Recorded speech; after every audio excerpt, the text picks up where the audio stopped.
I'm a 21-year-old male, and my girlfriend is 20. We rented out an apartment for a month. The area was secluded, and after dark, everyone would really just mind their own business. The neighbors would hardly even talk to each other, or even be outside in the evening. Our apartment was in a building with 4 floors, and each floor had a single apartment. All of the apartments were very compact and built to be rented to students. The night that we moved in, our taps ran out of water, so I went upstairs hoping to borrow some from the people living upstairs. I had realized that 2 out of the 4 apartments were vacant, and they were also locked. The apartment on the 4th floor was lit from the inside, so I decided to ring the bell, but to my disappointment, nobody answered. Over the next week, we had gotten used to hearing the sound of someone whacking a rod or some sort of metal on maybe the floor or some other object. This would start late at night after 1:30 a.m. and then continue for hours. Initially, we didn't really care about it, but after some time, it got us intrigued. The sound was clearly from one of the apartments above us, but as I already mentioned, 2 of the 3 apartments were vacant for sure, and the 3rd one seemed vacant as well. But as I said, it was lit from the inside. I knocked on its door many times, but no one ever answered. The whacking sound was a daily occurrence, and on some very late nights, we could hear someone climbing the building stairs. It seemed as if we were the only ones living in this building, especially during the day and until the very late nights. We had made up theories just to try and convince ourselves that it was nothing, but the pattern of the whacking was way too irregular for it to be made by wind or something other than a person. It would start almost daily at around the same time. We had asked people around, but we didn't get any satisfactory answer. No one knew if anyone lived there. Towards the end of our stay, I saw a shady-looking man going upstairs during the day. I asked him if he was the owner of the apartments upstairs. He said that he was, also including the one on the 4th floor. I asked him if anyone lived upstairs, and also about the strange whacking sound. He told me that no one did, and that he's actually looking for tenants. He also said that he had no idea about the sound. To my surprise, he then asked me, "So how long are you going to stay here?" 4 more days. We're actually leaving on the 30th of this month, I replied. He asked me if anyone else had rented the place for the next month, and I told him that I didn't know. The strangest part is that for the next 4 days, there was neither the whacking sound nor the sound of someone climbing up the stairs late at night. However, my girlfriend's internship got extended by 2 days, and we decided to stay there. And just as I had anticipated, the whacking sound resumed after the 30th, the day we were supposed to leave. I don't know what it was. I don't think I'll ever know, but I'm just happy that we got out of that place without any crazy consequences. It really freaked me out sometimes, and I even feel weird thinking about it, even now. This happened back when I was a teenager. I think I was 14 years old, and probably a freshman in high school. It was the winter time, and sometime in the early evening. The sun had set and it was dark out. We were getting a large snowstorm, and I was sent outside by my mom to shovel the driveway. She was cooking and said that food would be ready when I got inside. It was kind of my job to shovel the driveway, and I didn't really mind it. When it was snowing this badly though, it could be tough. We had a pretty long and straight driveway, and I needed to shovel it now, even though it was still snowing. That way, the next morning, instead of having like a foot of snow to shovel, there would be less, and it would be faster and easier. I went as quickly as I could, and things were going pretty well. Our neighborhood was generally pretty quiet, and not that many neighbors were outside or anything. We also lived on a cul-de-sac with only about 10 houses on it total, so I pretty much knew all the neighbors and their cars and stuff. When I had reached near the end of the driveway and was shoveling the last section, I heard a car coming onto the street. It entered our street and then came around the corner, going very slowly. It was a larger and older looking black SUV. It looked to be a Chevy Suburban. I had never seen it before and wondered whose it was. It slowly drove past me as I shoveled and then went to the loop of the cul-de-sac. It went around there and then started to come back down the street. At that point, I guessed that it was somebody who was on the wrong street. They were probably just going to go back around, but they were going extremely slow. Then they started to slow down in front of our driveway, and it kind of creeped me out a little bit.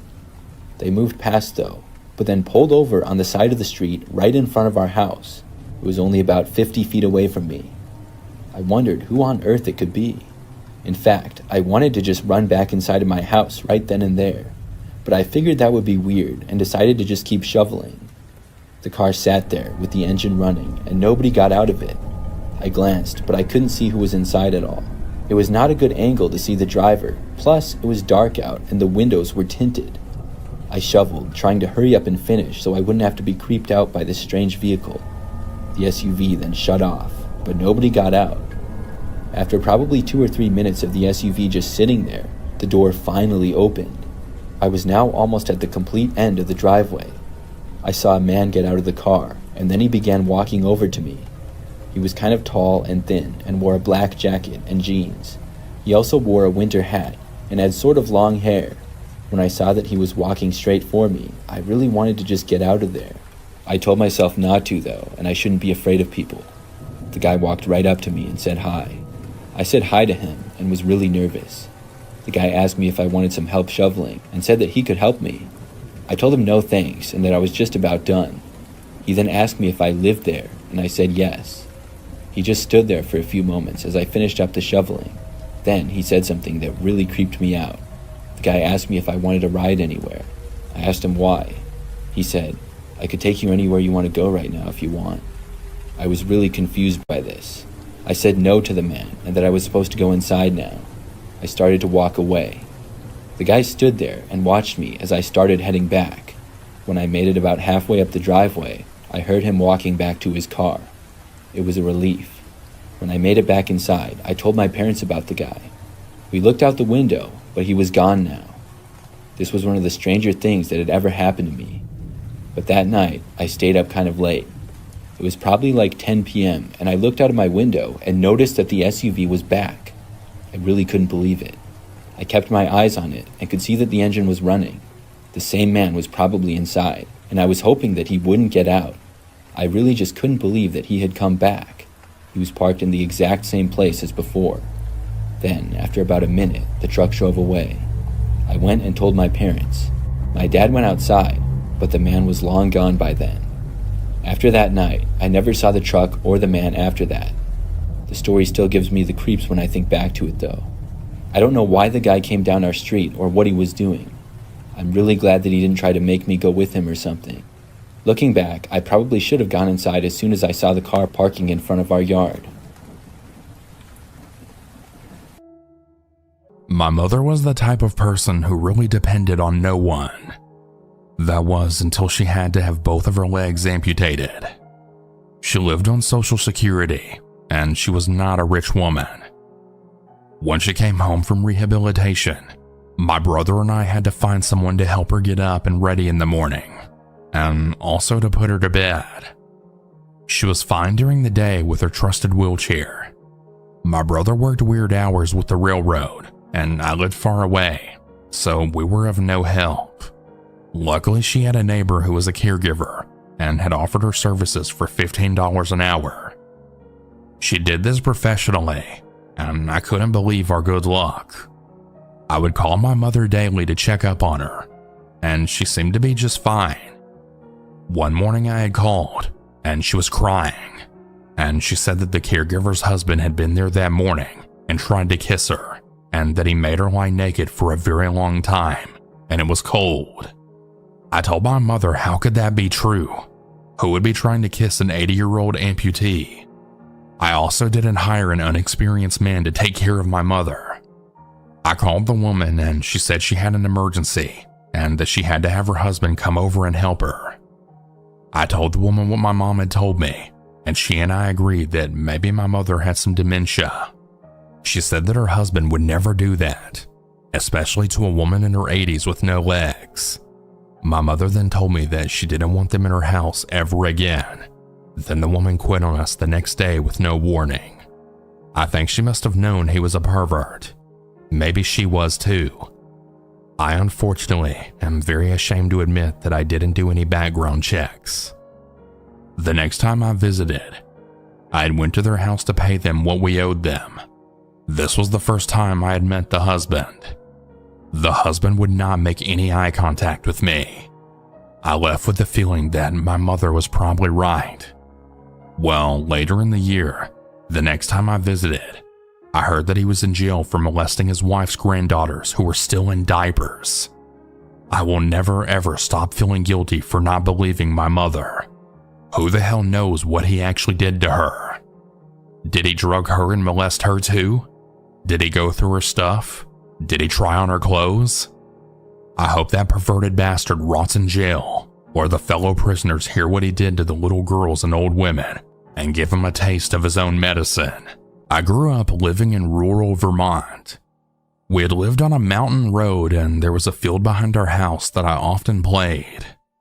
There were also woods on the far edge of the field, and if you went through them, this would take you to another field. The entire thing was fenced in, as cows were placed inside each summer. The field was owned by a local farmer.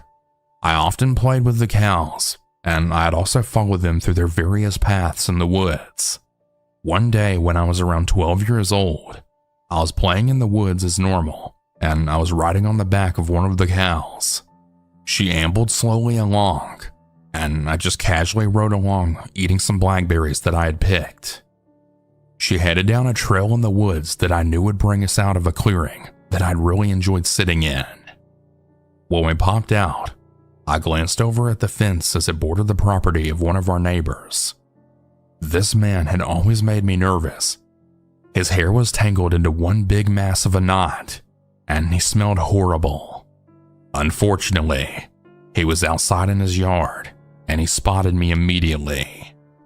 Now, he didn't own that field or the cows, so I wasn't too bothered. I just got down off the cow's back and began to poke around in the berry patch. Suddenly, I heard the twang of barbed wire fencing then being strained. I looked back, and the man was climbing over with a rifle. I quickly ran into the woods to hide, thinking he wouldn't follow me, but he did. I could hear the sounds of sticks cracking as he pursued me. I ducked under some branches to catch my breath, and I sat quietly as I could as my ears strained. He was definitely still out there, but I still had a lead on him. I knew that there was a spot a little further up where I could climb under the fence and then come out on the road. I made a break for it, and I climbed out of the pasture quickly. Once I was on the road, I stopped to look backwards, assuming I was now safe. The man stepped out of the woods, and he stood there pointing his gun right at me. I thought that I was going to die right on the spot. I then slowly walked backwards, watching him the entire time. Right in that moment, a vehicle came around the corner, and when I then turned to look at who it was as they drove by, I turned back to the man, and he was gone. I avoided that pasture for a very long time after that. This took place when I was only 7 years old. Back then, my parents would always drop me off at my grandma's house on the weekends. I always looked forward to staying with her. We would always go for walks around the neighborhood and talk to the people that she knew. My grandmother was always a very religious person, and we went to church with many of the people in her neighborhood. It was a very friendly community. They would often host garage sales on the weekends during the warmer months, which usually had decent turnouts. On one weekend, my parents decided to go to one of the garage sales with us. I was super excited. We usually just like to look around and rarely would buy anything. Eventually, we got to a house that had boxes of toys lined all the way down the driveway. The sale was happening at a house that we had never been to before, and we didn't know who lived there. Once I saw all the toys, I thought I had just won the lottery. While I was busy sorting through the newly discovered treasure, my grandma and parents were a few yards away looking at some dishes and furniture. and making conversation with some of the other people there. An older man, who looked to be around 60, approached me and watched me sort through the boxes with a smile on his face. "My, what a pretty young woman you are. Do you like toys?" I eagerly said yes, not thinking anything of it. I was about to leave to go ask my mom if I could buy a toy horse that I found. But before I could go, he said that he would let me have it for free and gave it to me with a grin on his face. He started picking a few other toys out of the boxes and handing them over to me, insisting that I could have all the toys I wanted. He told me that he had way more toys inside of his house that I could play with as well, and that I should go with him. Before I knew it, I was being led into his house. My mom then came up behind me and pulled me away from him, and then asked what the hell was going on. She was furious, holding me tightly and staring daggers at the man. She must have seen what was happening just in time and intervened. My dad and grandma were right behind her. The man said nothing while my mom and grandma started screaming at him, and this caught the attention of every other bystander, and everyone was immediately suspicious. I don't remember what was said, because my dad scooped me up in his arms and took me back to the car. I remember my grandma calling the police before we left. I didn't understand the gravity of the situation at the time. I found out many years later that the man had gone to the same church as my grandma and had participated in a lot of the events hosted by the church, including the youth events. Apparently, the police found loads of child pornography on his computer and was sent to prison shortly after. I'm 19 now, and it still creeps me out thinking about what could have happened to me if my mother didn't see what was going on. Thank God she did.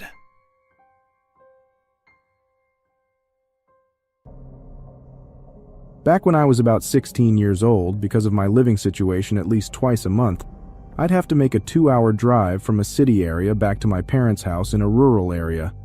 I'd say about 90 minutes of that drive was just country road with nothing but valley, corn, or some other crop on either side with the occasional farmhouse, or something that you think people might go in and out of willingly along the way.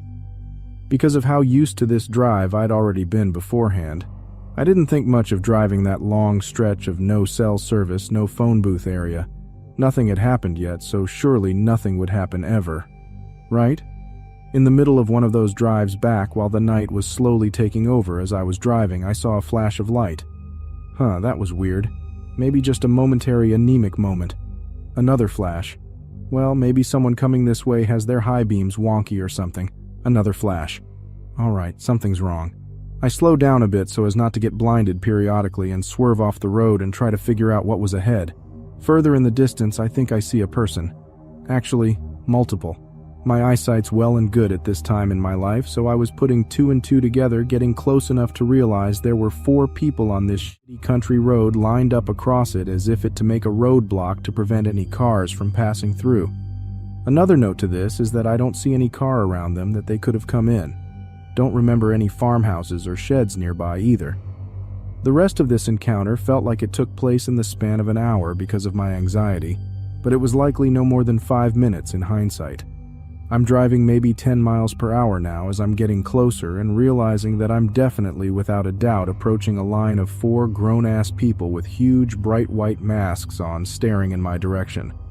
2 of them definitely have bats, or some other distinctly long blunt objects, and 1 person is holding something that the flashes are coming from. I've seen enough horror movies and heard enough stories about crimes on roads like this to think in that moment I only have 2 options. Slow down and hope they eventually part way around my car, running the risk that they could very well get the jump on me in my dinky car, or pick up the pace and disregard whether or not they'll have the chance to move out of the way when I potentially accelerate through them. I decided the latter. I had no means to protect myself with other than a bat in the trunk of my own car, and at the time I was a young teen who could easily get knocked down with a solid slap because of my build, and my car was shit enough to where if I stopped I wouldn't doubt someone could break in with easy force. Now, hearing gravel and dirt kick up from under my tires, I was more freaked out at the potential I could drive myself off the road, along with taking out some strangers, who I am now dead certain are carrying bats as I accelerate towards them. I'm proper freaking out, but I've accepted that this was the decision I made from the adrenaline of fear of any situation. I accelerated more, and thankfully the two that were directly in my way lunged out of the way just in time to not get hit. I stop accelerating to catch my breath and see them in my rearview mirror. The other two, for some reason, trying to haul ass towards my car as if they could catch up, and it became so real in that moment that there were people who were intentionally trying to get the jump on me in the middle of nowhere. Probably not just kids trying to get the kicks and giggles out of freaking someone out, but real adults trying to harm someone that came that way. I just focused on driving out of there as fast as I could. I focused on going forward, didn't turn the radio back on to distract me, and felt shook by the experience in general. The most up part, honestly, was getting home and realizing that part of what I was driving on wasn't gravel. It was nails that were now embedded into my tires. Praise whatever God may be out there for me somehow having those sturdy tires. I didn't tell my parents the full story about what happened, and they just assumed I was being reckless and someone was playing a prank. I told the story to some of my friends, and they told me I probably wasn't in any serious situation, and they were just trying to get a scare out of me, especially since being in a car was a pretty big advantage in the situation, which I can't deny.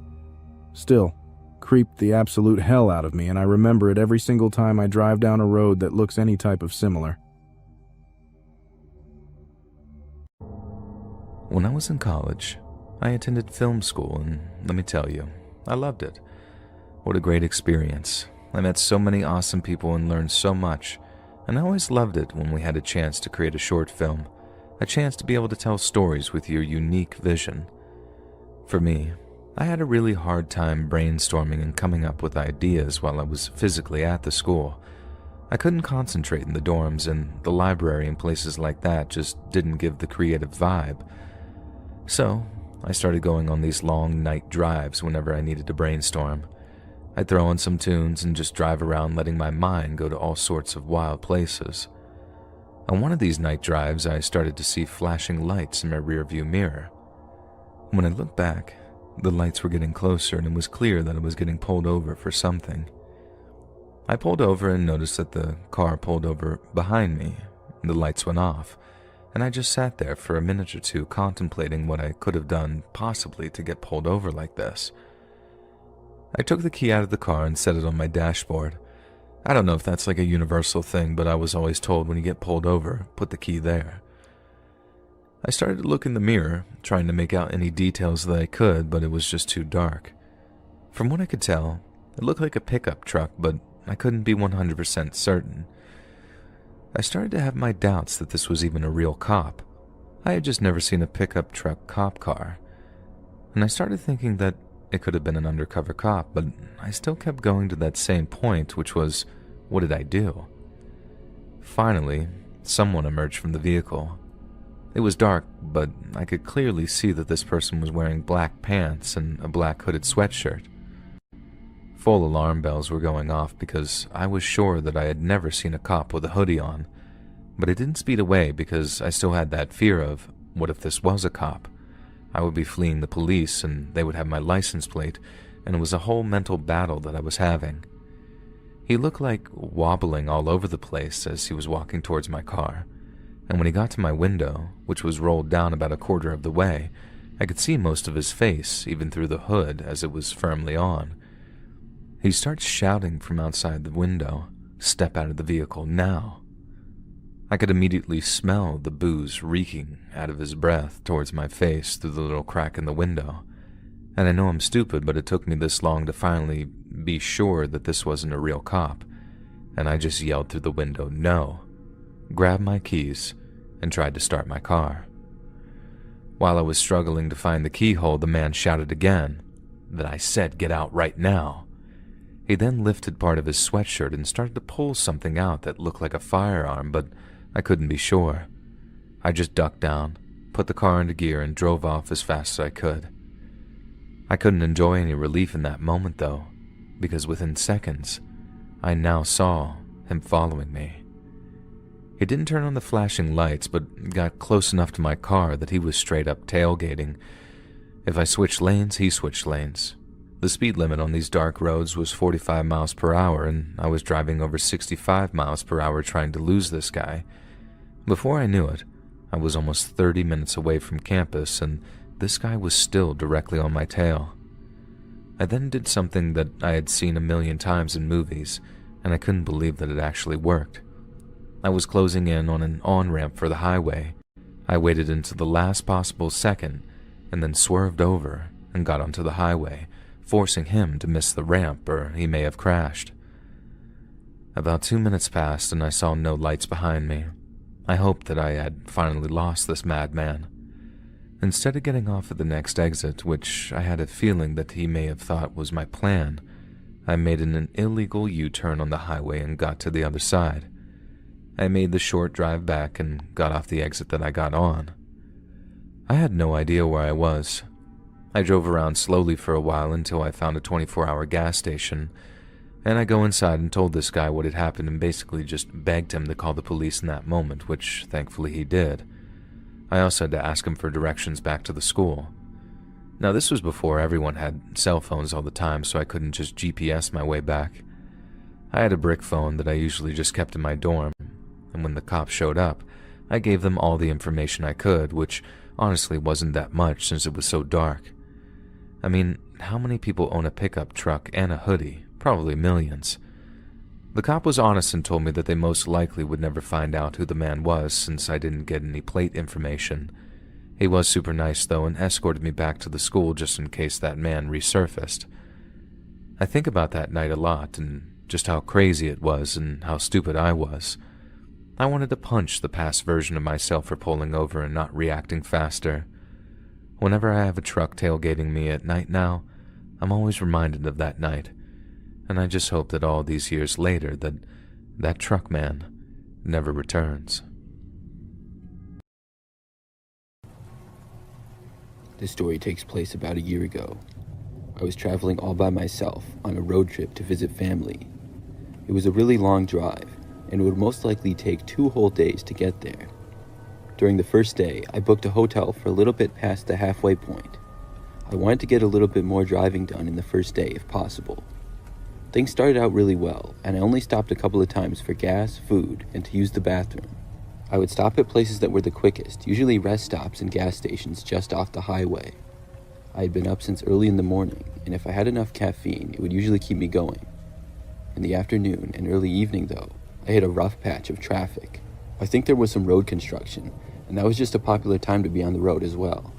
Things got backed up and significantly slowed down for a few hours. I found myself now a bit behind the schedule I was hoping to be on. The hotel was already booked though, so I had to make it. Finally, at probably like 7 p.m., things started to clear up and the roads were much quieter. I was still almost 5 hours away from the hotel though. I stopped for gas, but then went right back on the road to try to save some time. At about 10 p.m., I was still on the road driving. I had an hour and a half to go, and I had no idea where I was. By now, the roads were very quiet, and I was one of the only cars driving. The area that I was in seemed like it was almost in the middle of nowhere. I was getting really tired as well, and had to use the restroom. I decided that I should stop and try to get an energy drink or something. My car was good on fuel, so I wouldn't need to get gas. I started looking for anything off the side of the road that I could go to. There didn't really seem to be anything though. Finally, I saw a sign for a rest stop just up ahead. I pulled off the road and was happy to hopefully get some energy to finish off the drive. As I approached though, the rest stop was a little underwhelming. It was very small, just a little building. There were some parking spaces along the road that went past it and then back onto the freeway. The place was very dimly lit as well, and nobody else was there besides me. I parked my car and then got out and stretched my legs. I'd been driving for quite a long time without a break. Then I walked inside the small building that the rest stop had. Surrounding it was a little grassy area with a picnic table and what looked like a woods behind it. I had been to a similar rest stop before earlier in the day. Once I was inside, I used the restroom and then left. There was nothing inside the building besides a men's and women's restroom and a small lobby area with just some brochures. There was no vending machine, which is what I was hoping for to get an energy drink or something. At some rest stops, They have the vending machines outside on the side of the building instead of inside of it. I decided to walk around and see if they had one. I went around one side, and it was amazing how much darker and quieter it was over there. I heard some crickets chirping in the distance. The ground went slightly downhill as I walked around the building, but there were no vending machines. I got completely behind the building and was walking around to the other side. That's when I got a kind of eerie feeling for some reason. I stopped and looked around at the woods in the night. Then I heard a noise. It sounded like something was moving just inside of the woods, which was about 50 feet away probably.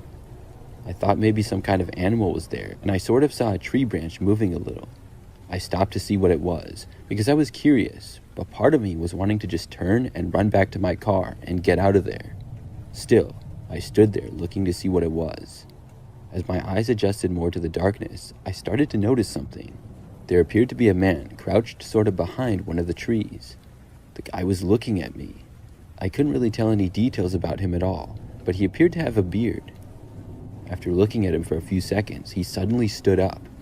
There were no other cars at the rest stop, so I didn't know what he was doing there. After standing, the man took a few steps towards me. I had a really bad feeling, and then the guy suddenly started sprinting in my direction. I took off running for my car as fast as I could. I ran around the building and into the parking area. When I was running, I could hear the man gaining on me from behind. I made it to my car and threw myself inside before slamming and locking the door. As I was scrambling to start my engine and drive away, the man reached my car. He started pounding on the window, and I backed out and drove off after he had smacked my window several times. I got back onto the highway and was really happy to be away from him. I decided to call the police and let them know about what had happened. I didn't want somebody else to stop there and have to encounter him. As for me, I was able to stop a little ways down the road and get an energy drink. I was in the middle of nowhere, but I made it to my hotel just after midnight.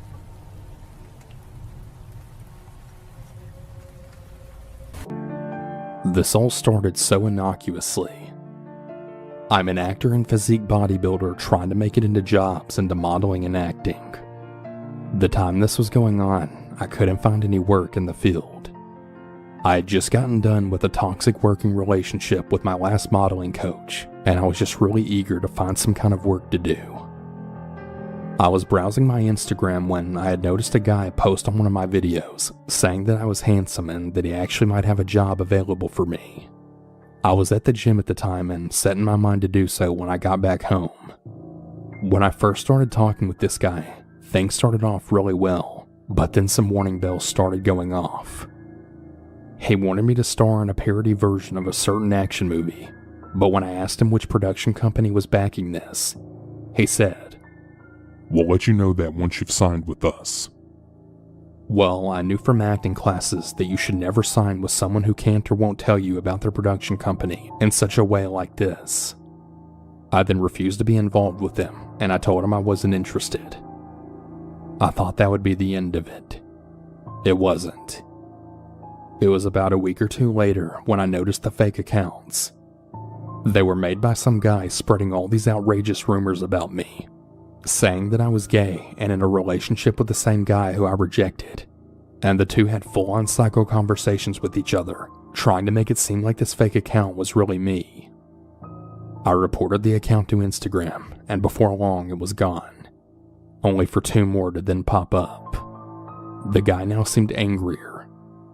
He started openly insulting me in the fake profiles, and also insulting anyone I seemed to like or respect. This went on for some time, me reporting his fake slanderous profiles of me, and him just making more. It got worse and worse. He would insult all my friends and claim that I hated black people, Asian people, and so on. He even claimed once that I planned on sleeping with the wife of one of my good friends. That was really the last straw. I sent him an angry message on one of his latest accounts telling him to fuck off and that he's not me, and that I'll smack down as many of his creepy stalker accounts as possible, and that I would never work with him or like him. This seemed to quiet things down for a while. Little did I know that he was moving from Instagram to fake Facebook and Twitter handles in my name.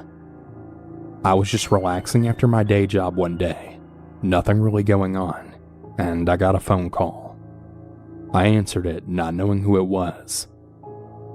It was my hometown's police department letting me know that I had apparently said some really disturbing things online, on Twitter specifically. That couldn't be. I didn't even have a Twitter.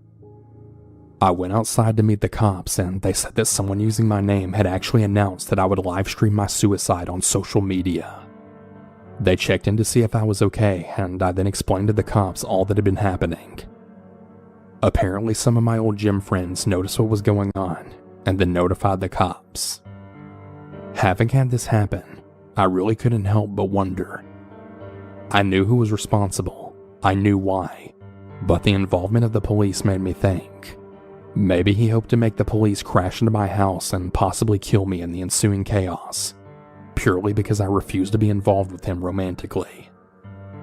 On the advice of the cops, I set most of my social media to private and shut down all the other accounts, and this seemed to do it. The fake accounts finally stopped showing up. He did try several more times to frame me, using accounts with no pictures to gain access, whereupon he would spread rumors that I was a racist or homophobe. But the occasion this happened, I was contacted by a guy who let me know what was going on. I realized who was responsible, and from then on, I would never accept Instagram follow requests. I haven't heard anything from the stalker since. Though even today, with all of this mostly over, whenever I see an Instagram follow request with no profile picture, I still find myself thinking maybe this is him trying to access me again, also he can continue the stalking. Whenever the whole COVID thing is over, I really hope that I can go back to my gym without any trouble. And for his sake, I really hope he keeps socially distanced from me. And I mean forever. About 4 months ago, we moved into a new house out in the country. Since we previously lived in an apartment, that means that we needed to buy a new lawnmower. Instead of putting out $200 on a brand new lawnmower when we'd probably just have to move again in a couple of years, we decided instead to hire someone to cut our grass for us. We initially went with a guy that my fiance used to work with, but $65 every 2 weeks, well, starts to add up, and I was really looking for something cheaper. That brings me to Charles.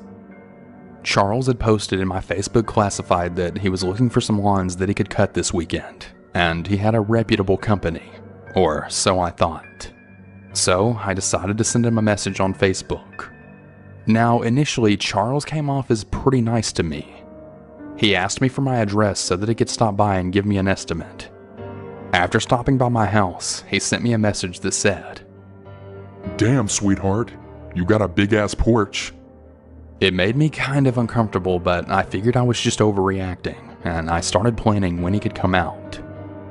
I told him the days that I was off from work, but he assured me that I didn't have to be there when he would do the work. I told him the best time would probably be on a Wednesday. Wednesday morning, he messaged me. "Are you home?"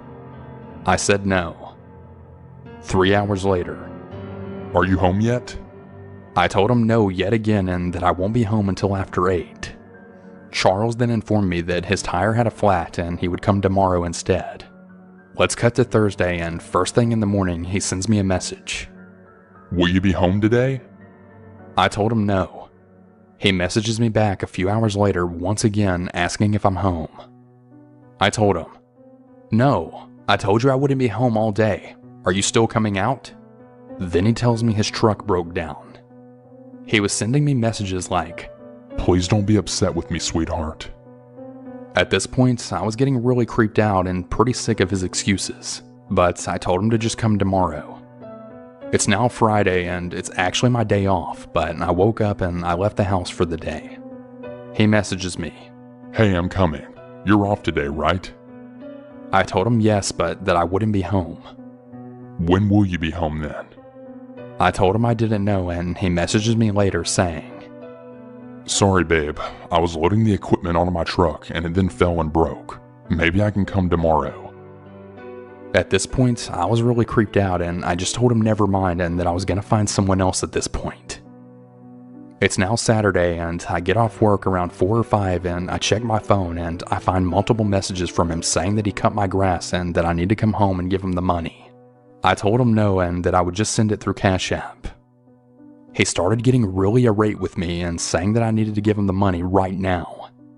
I told him that I would give him the money once I got home and actually saw that the grass was cut for myself.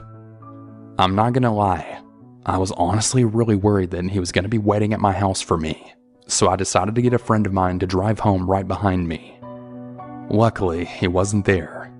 I sent him the money and I thought that was the end of it. Fast forward 2 months later. I'm on the phone with my fiance as I drive to class and he tells me that he has to get off the phone because there's somebody walking down our driveway.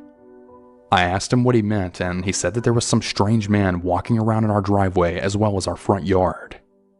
After I got to class, he sent me a text telling me that it was some man who was just trying to promote his lawn business. Now, I didn't really think too much about this as it had been 2 months.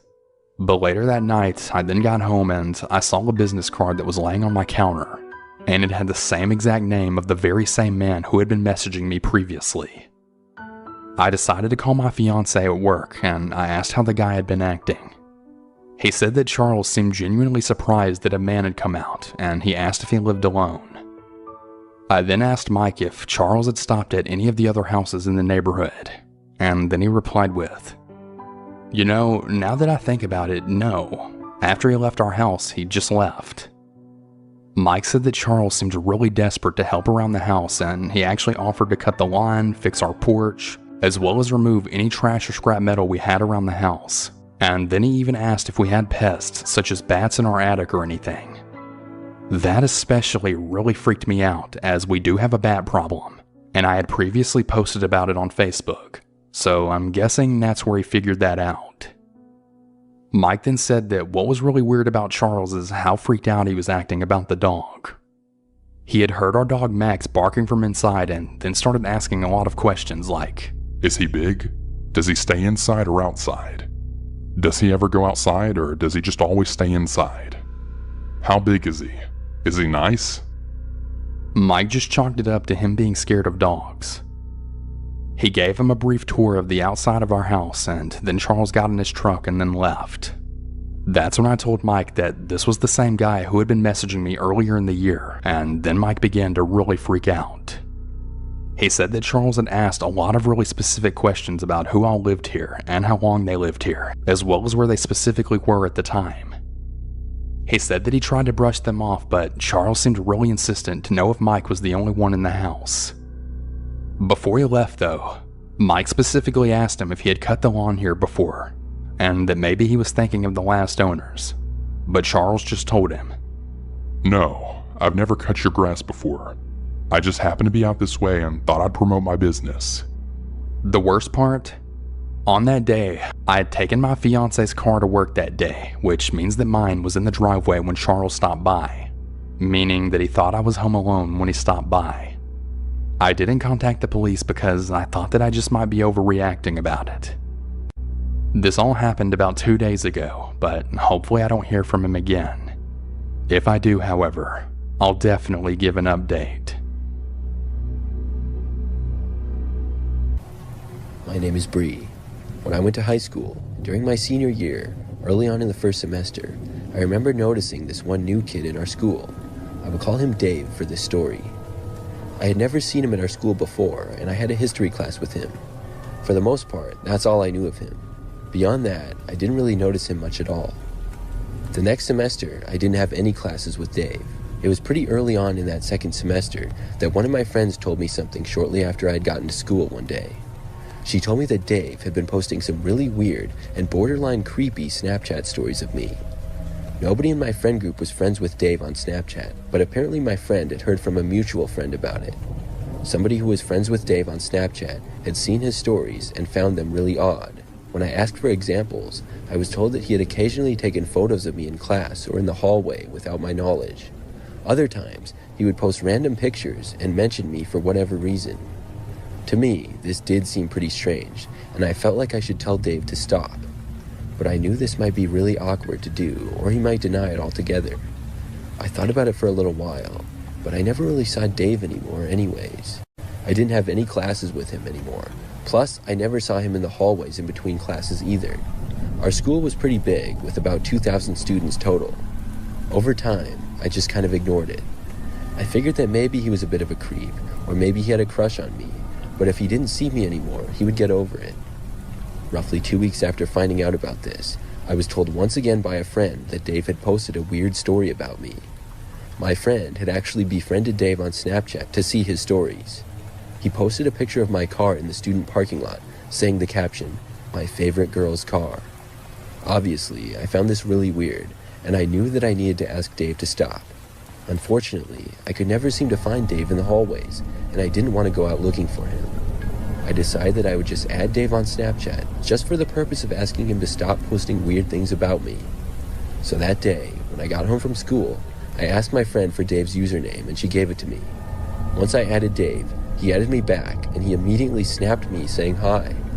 I snapped him back, telling him that I was made aware of the strange things that he was posting about me, and that I needed him to stop doing so. He opened my snap, but didn't reply. Then, I deleted him. A couple of hours later, when I was in my bedroom, I suddenly heard a loud noise against my window. I had been at my desk finishing homework, which was about 5 feet from the window. I looked over to it, and there was another loud bang. This time, the window broke, and glass shattered everywhere. I jumped back and saw Dave standing right outside the window. He then started cursing at me. I was terrified. I already knew he did some creepy things, but this was really crossing the line. Then he came closer and started to crawl through the broken window. I jumped up and ran out of the room. My parents were home, but on the other side of the house in the living room. I ran over to them and was frantically screaming that somebody had broken in. Dave did not leave my bedroom, and after we called the police, he must have left because when they got there, he was gone. Thankfully, I knew exactly who he was, and he was found that same night. It was a bad idea for me to add him on Snapchat because my location was on, and I guess Dave could see exactly where I lived then.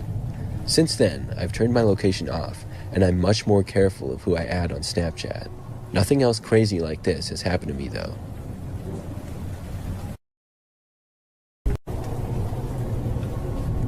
I'm a female and in college. This all happened about 6 months ago. I've had a Snapchat since I was in middle school and have more friends on that app than I can even count. I get added by new people all the time, and I usually accept the people who add me, but that has since changed. I would post stories occasionally when I was with friends or whatever. One time, a guy screenshotted my story who I didn't know. I didn't really think much of it though, until it happened again.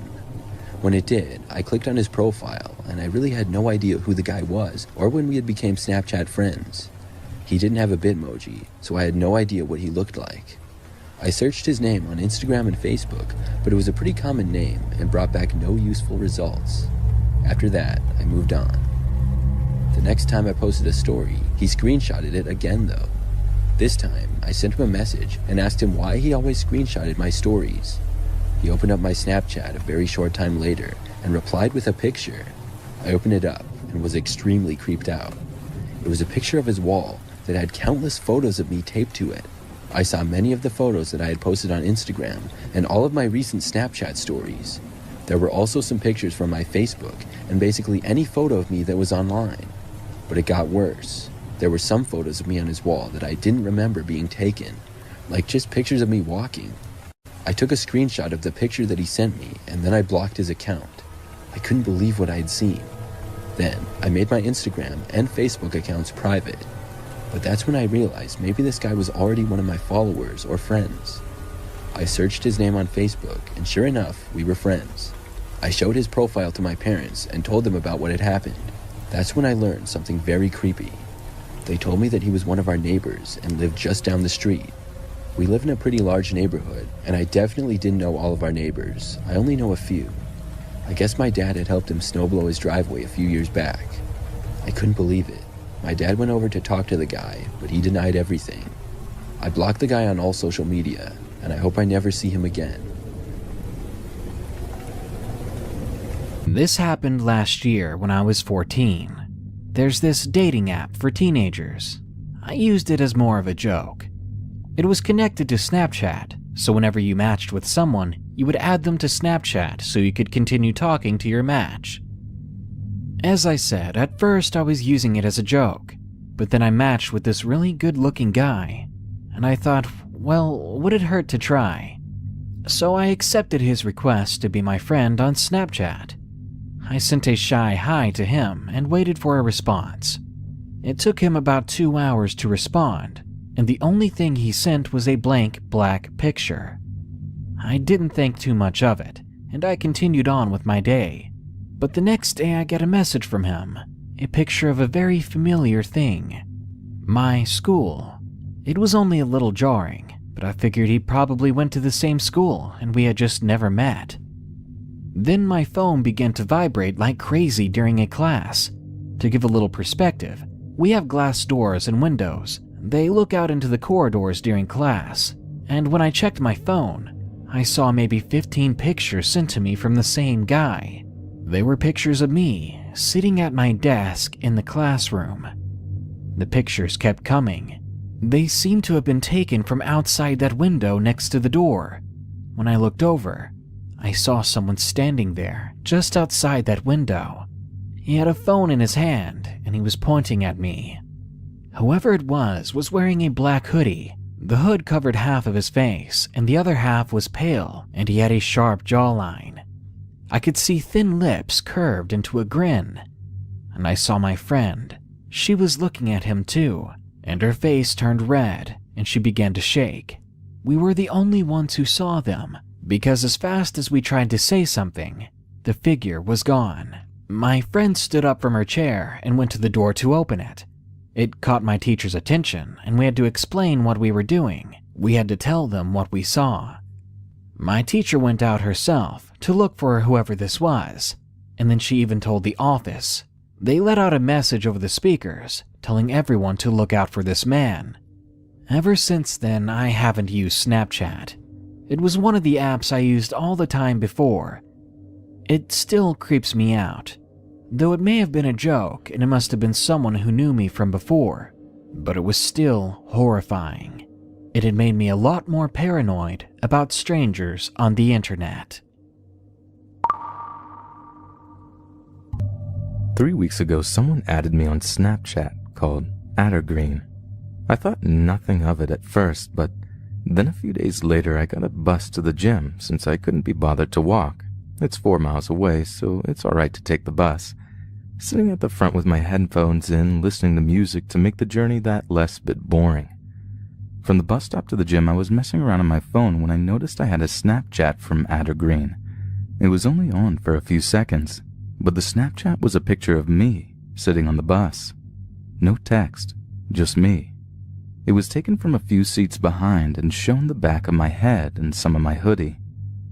I instantly knew it was me, and I felt my stomach drop. I bombarded them with Snapchats. They were opening my Snapchats, but not responding. They got more aggressive because I was getting more and more pissed off. For example, "Who is this? Who are you? Answer me. For fuck's sake, just reply." You get the drift. After about a week, I got nothing, so gave up and thought one of my friends was being a dick.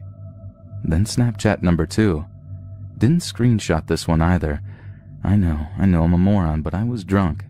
Me and some mates were in a club in my local town, and this time someone Snapchatted to me a photo of myself at the bar. They were literally standing right next to me at the bar. I opened it the next morning and felt sick. Again, it was only for a few seconds. My friends were next to me in the photo, so that eliminated the possibility of it being one of them fucking with me. About 30 minutes ago, I got another Snapchat. This time I was ready and sober enough to take a screenshot. I've been indoors all day. I was curious what it was. That is my house, my bedroom window, and my name. I received this as I was lying next to my window on my bed watching Game of Thrones. I feel sick. Their Snapchat stories are equally as fucked up. Update number 1. I sent them a snap saying, "Are you fucking serious?" And they screenshotted it and ignored me. Update number 2.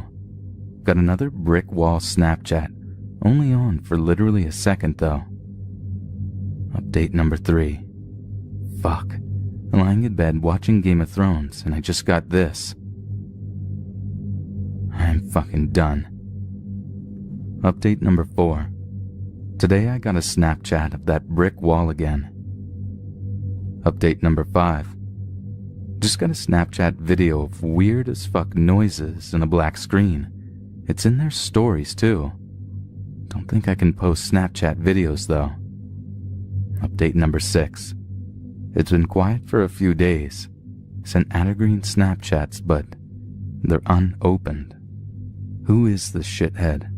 And what does he want with me?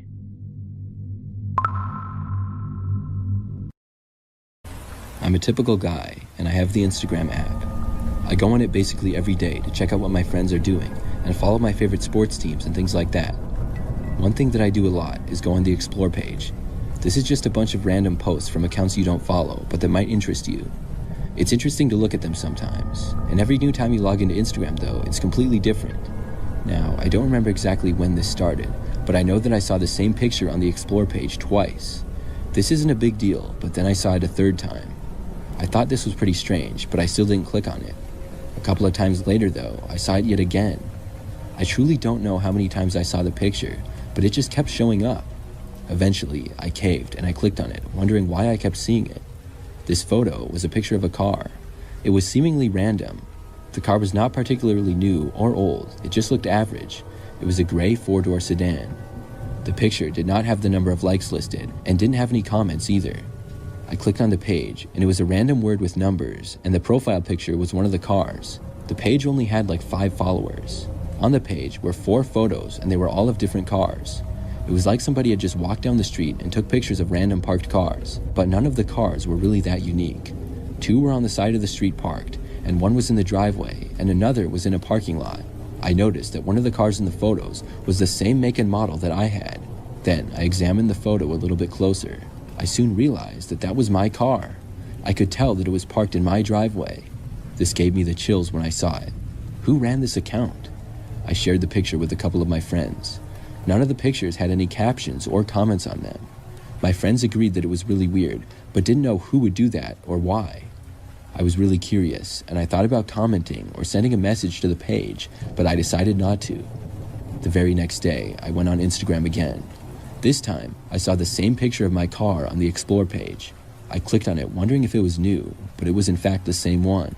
Then I clicked on the profile again because I saw that they had posted a story. The story was a poll. The poll said, "Which one?" Then there were the numbers 1, 2, 3, and 4. I did not vote because I didn't understand it at all at the time. I thought this was just really weird and decided to leave it alone. I got off of Instagram, and for the rest of the day, I didn't go anywhere. My car sat there in the driveway where it always did. I went to bed that night and got up the next morning to go to work. When I headed out for my car, it was gone. I couldn't believe it. I remembered the posts and everything. I called the police and then my boss. Luckily, my boss didn't mind, and she said I could come in a little bit late after I took care of the police report and everything. They took down all of the information that I could give them, including about the strange Instagram page. Unfortunately, when I looked, it had been deleted. The police assured me that they would do what they could to find my vehicle. I took a Lyft to work and back, and was able to get a rental car later that day through insurance. For the next few days, I was thinking about it all the time, until finally, I got a call that the police had located my vehicle. It was found abandoned, parked on the side of the road about 20 miles away. Luckily, it had no damage. I was able to get it back, but I don't think the police ever found out who did it. That Instagram page was really bizarre though. Was the poll a way of deciding which car the person was going to steal? And why would they post these things on Instagram anyways? Either way, I hope nothing like this happens again.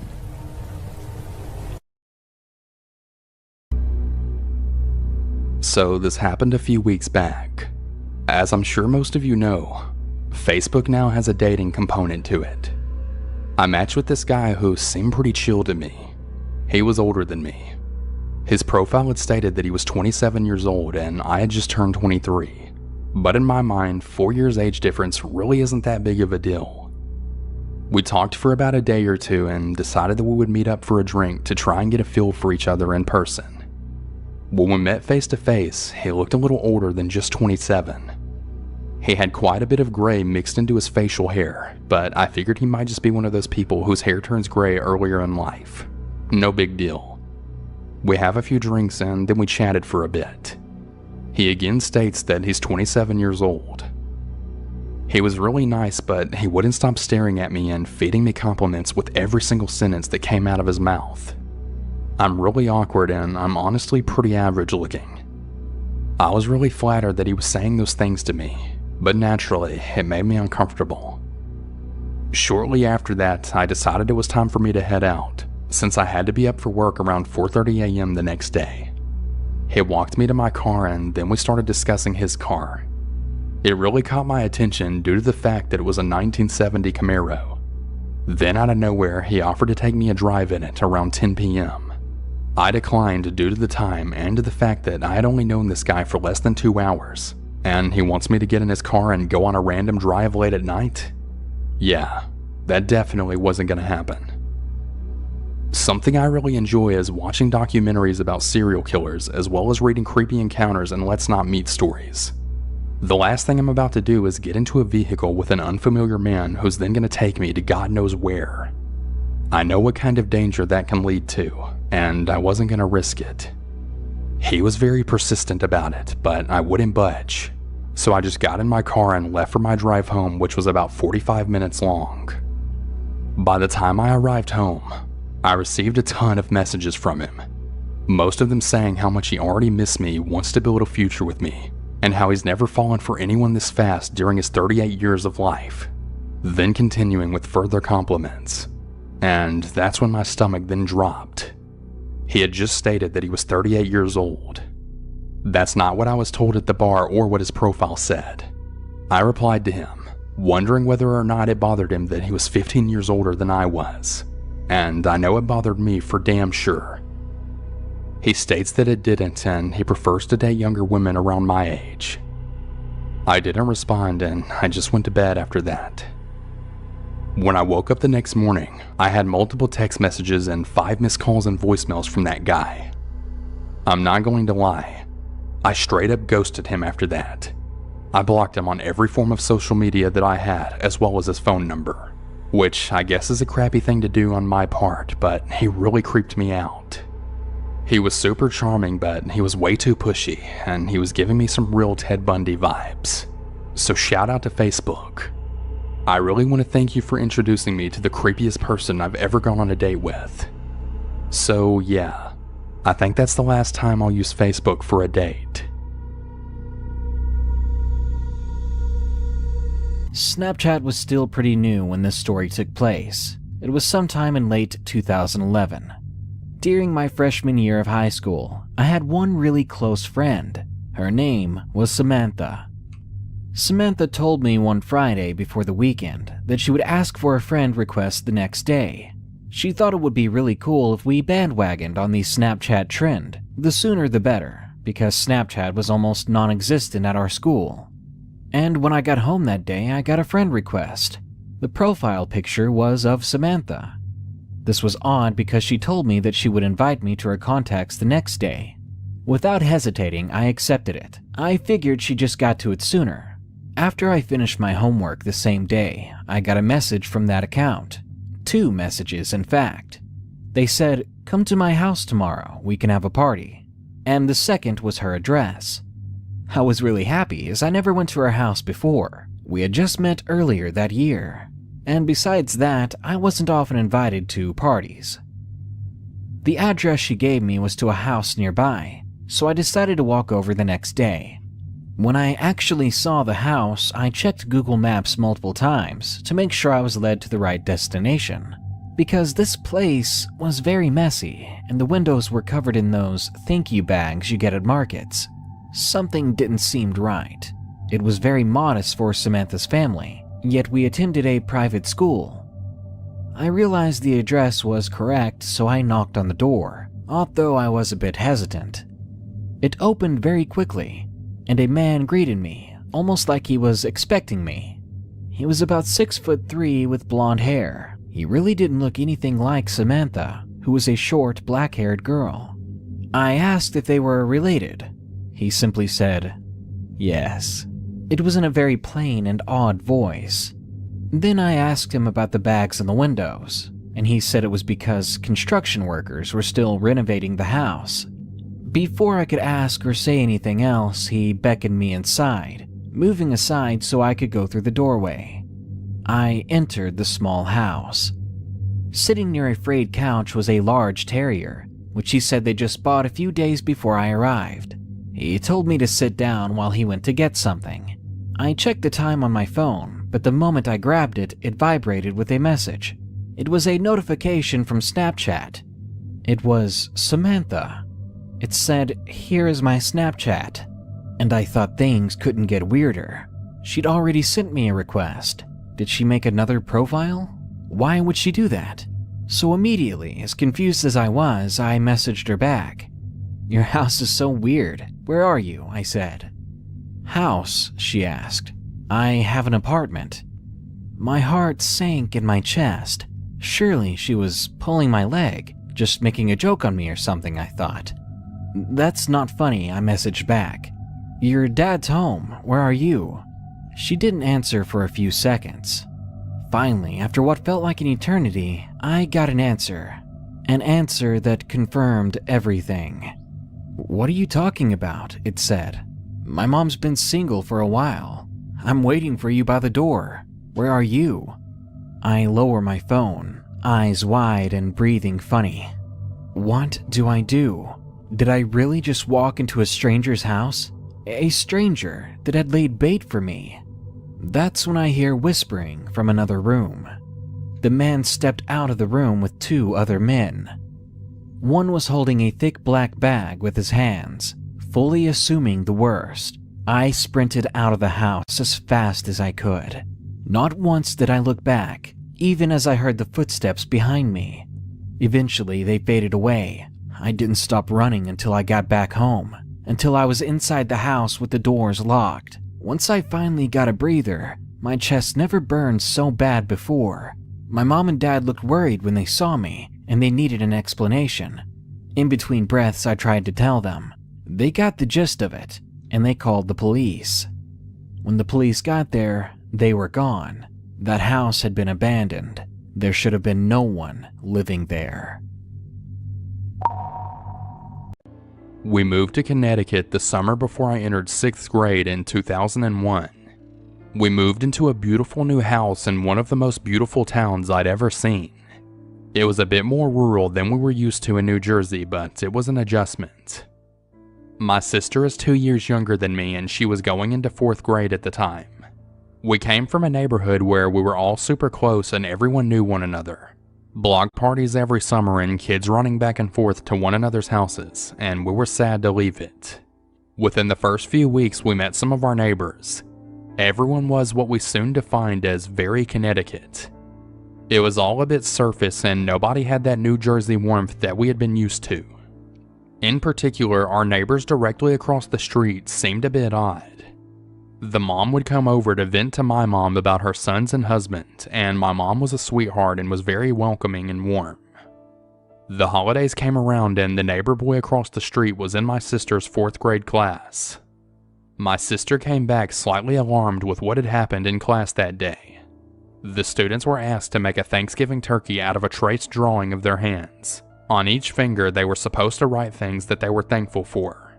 The neighbor boy wrote things like, being a loser, hating myself, etc. Very, very dark things for a 4th grader. Fast forward to Christmas and my mom hears that they have nowhere to go for the holidays, so she politely invites the mother and 2 of her sons to our annual Christmas Eve party. The boys were so strange. They listened to Japanese techno with headphones on and didn't speak to anyone. They headed straight to our basement to play video games. It was weird. The younger one, though, was always much stranger than the older one, and the neighbor mom would always open up to my mom and aunt about how he would hurt himself, and how he needed to be put in special needs programs, but that he could never quite be diagnosed. They thought that he was on the spectrum at first, but that quickly proved to not be the case. We always assumed that she'd been confiding in them because my aunt was experienced with special needs kids and that she was looking for advice from her. The Christmas Eve stands out to me because they were at our home in a very intimate setting, but we saw them on a daily basis.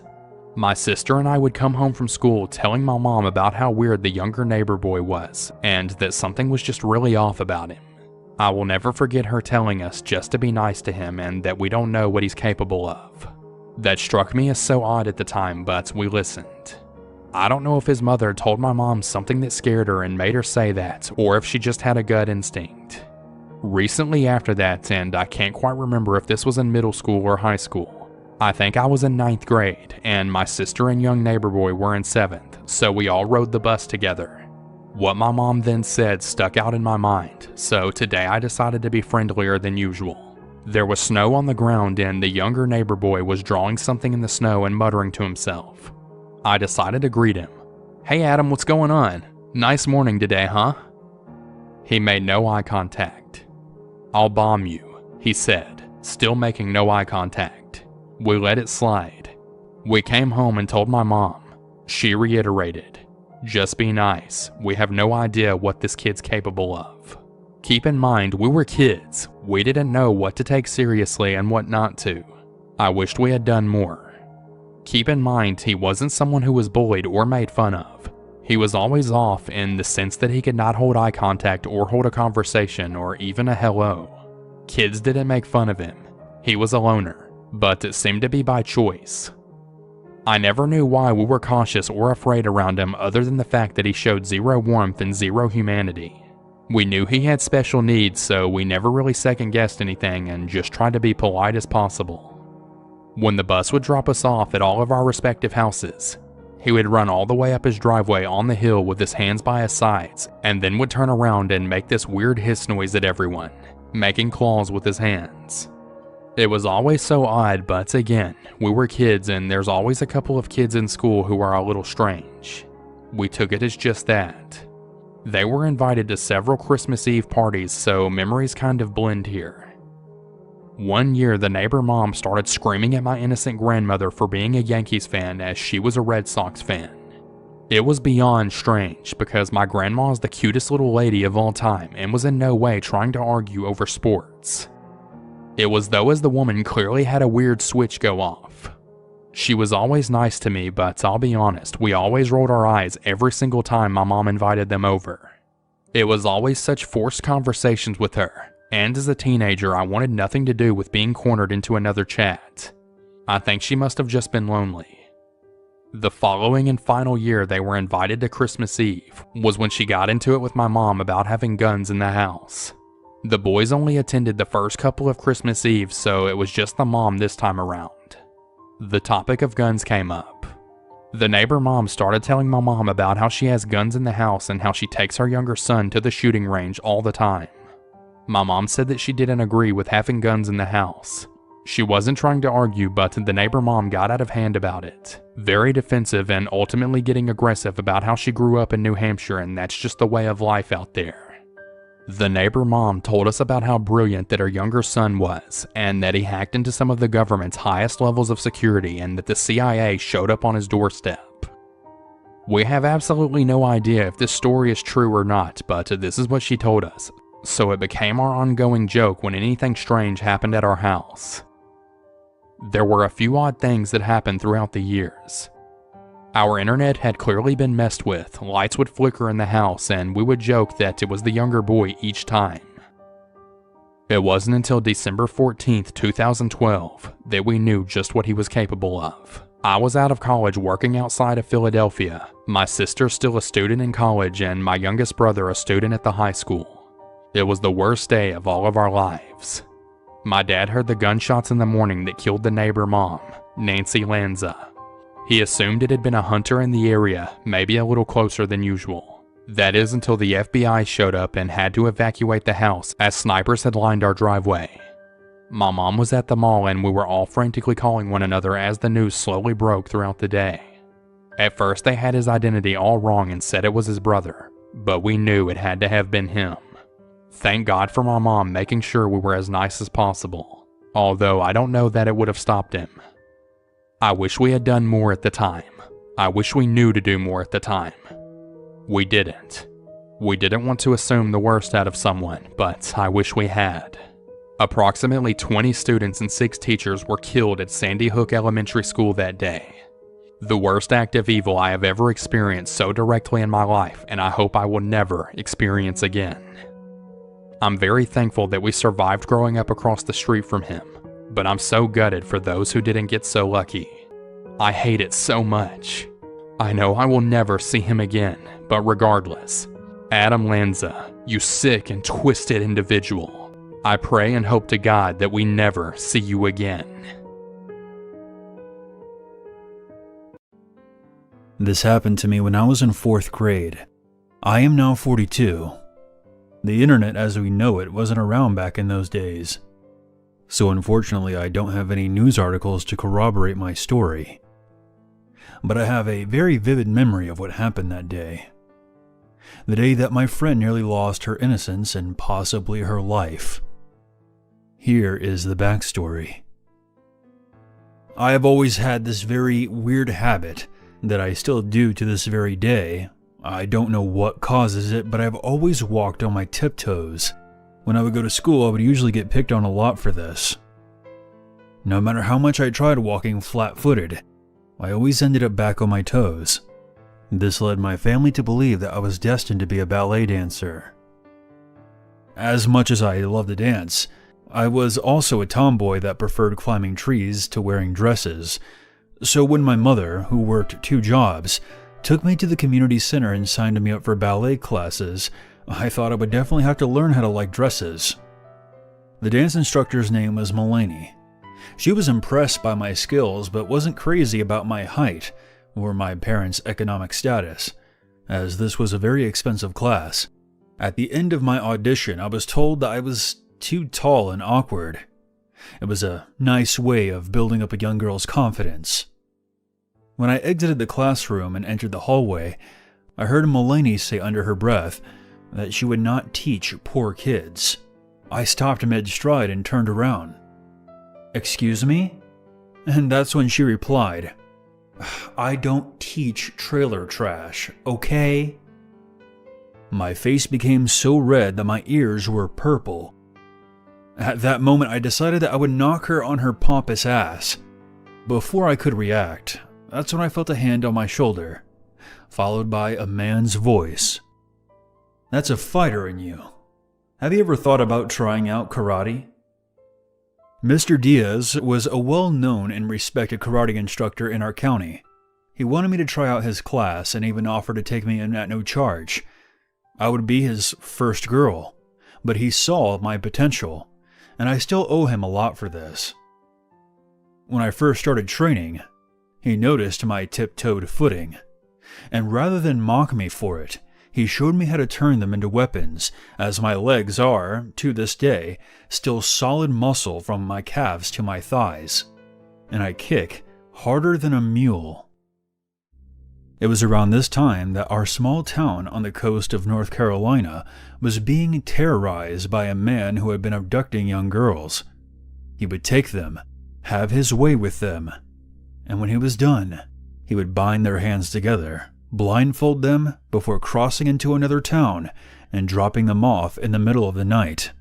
He was a sick bastard.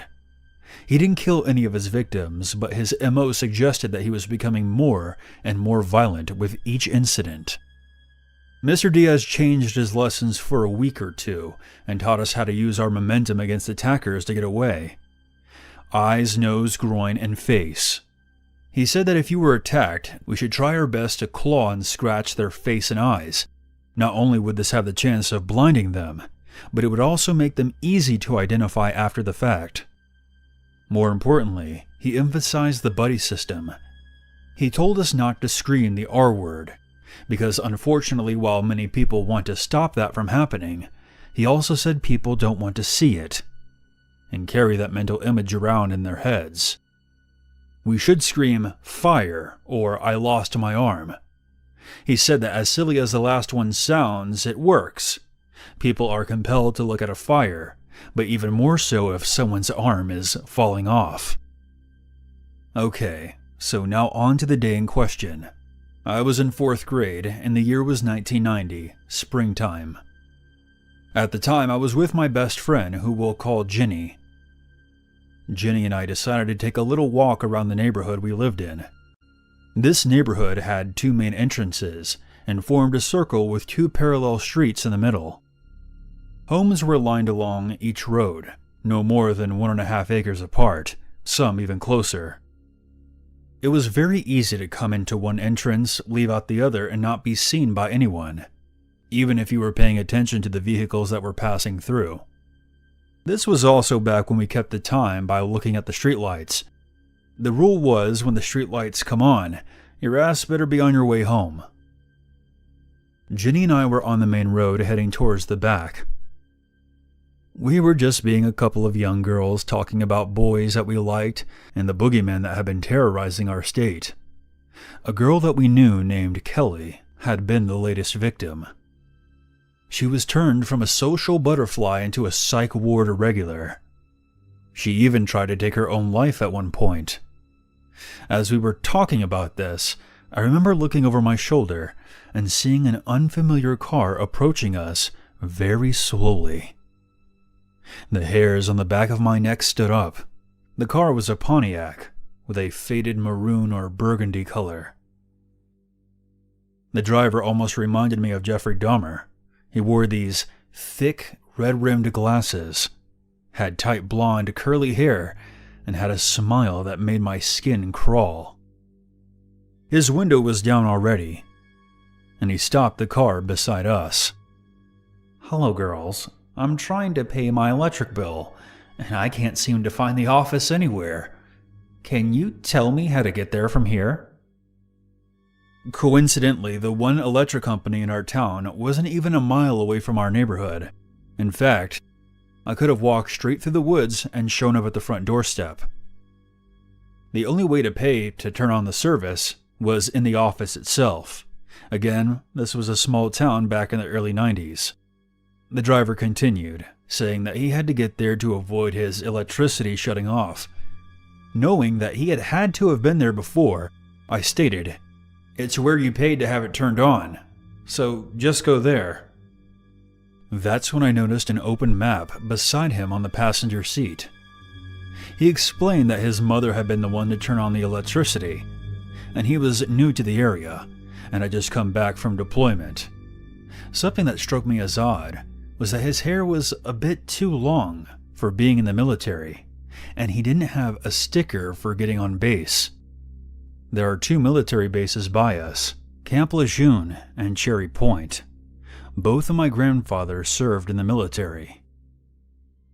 Can you please just show me it here on the map?" He beckoned Ginny over to his car.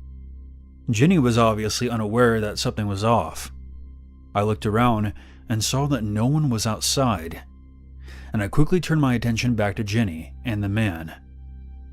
The voice of Mr. Diaz echoed in my head. "Fight if you can't fly. Something bad will happen to Ginny if you don't." As soon as Ginny gets close enough, a look of pure evil forms on the man's face. Imagine seeing a human transforming into a demonic creature. That's the best way I can describe it. "Thanks, sweetie. Just point it out for me right here." He locks eyes with mine and gives me a sickly smile. That's when I quickly grab Ginny. "Wait! Don't lean in!"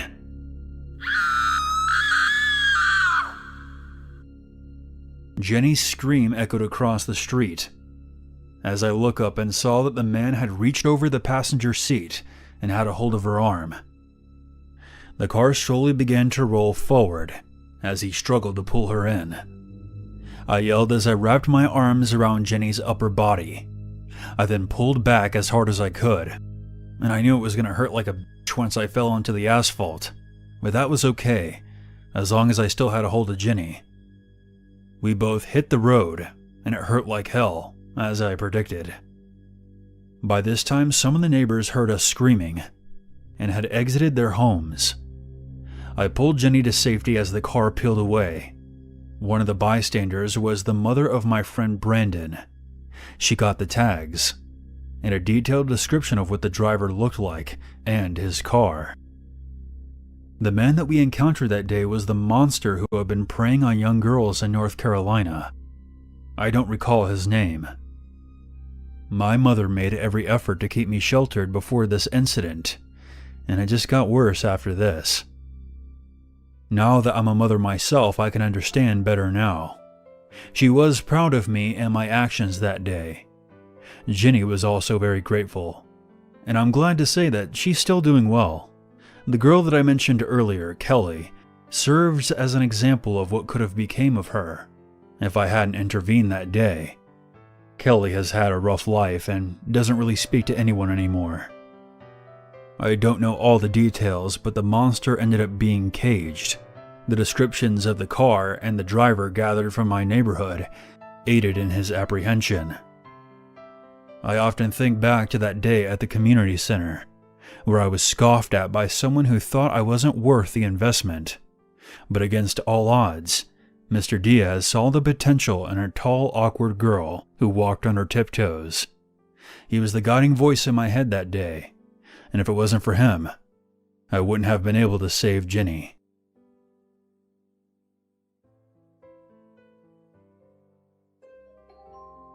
Back in 2019, I moved from the West Coast to a small town in upstate New York.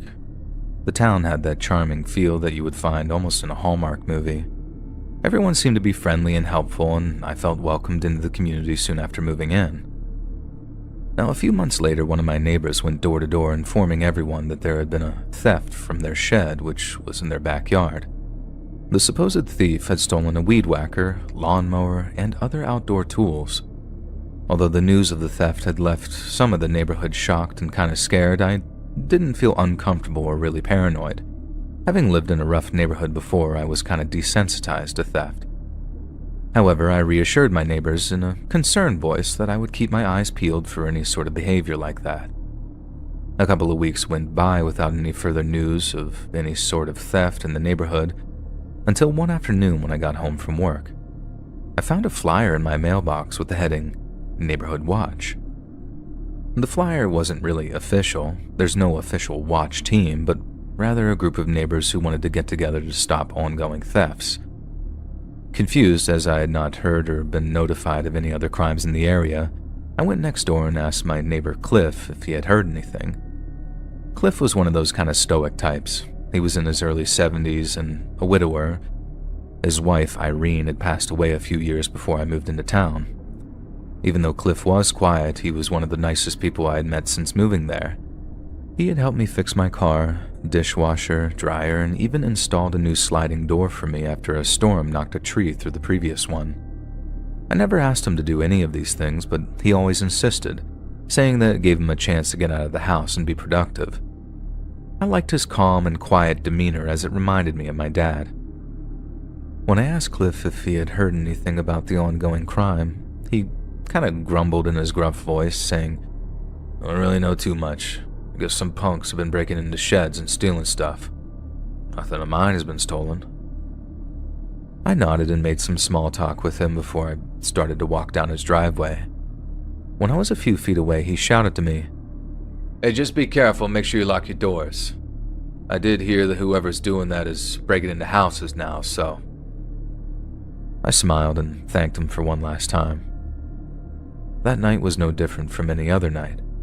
I made my dinner, had a few glasses of wine, and did some work on my computer.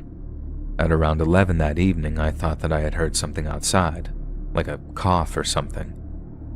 I made my way to the big window in my living room and looked through the blinds.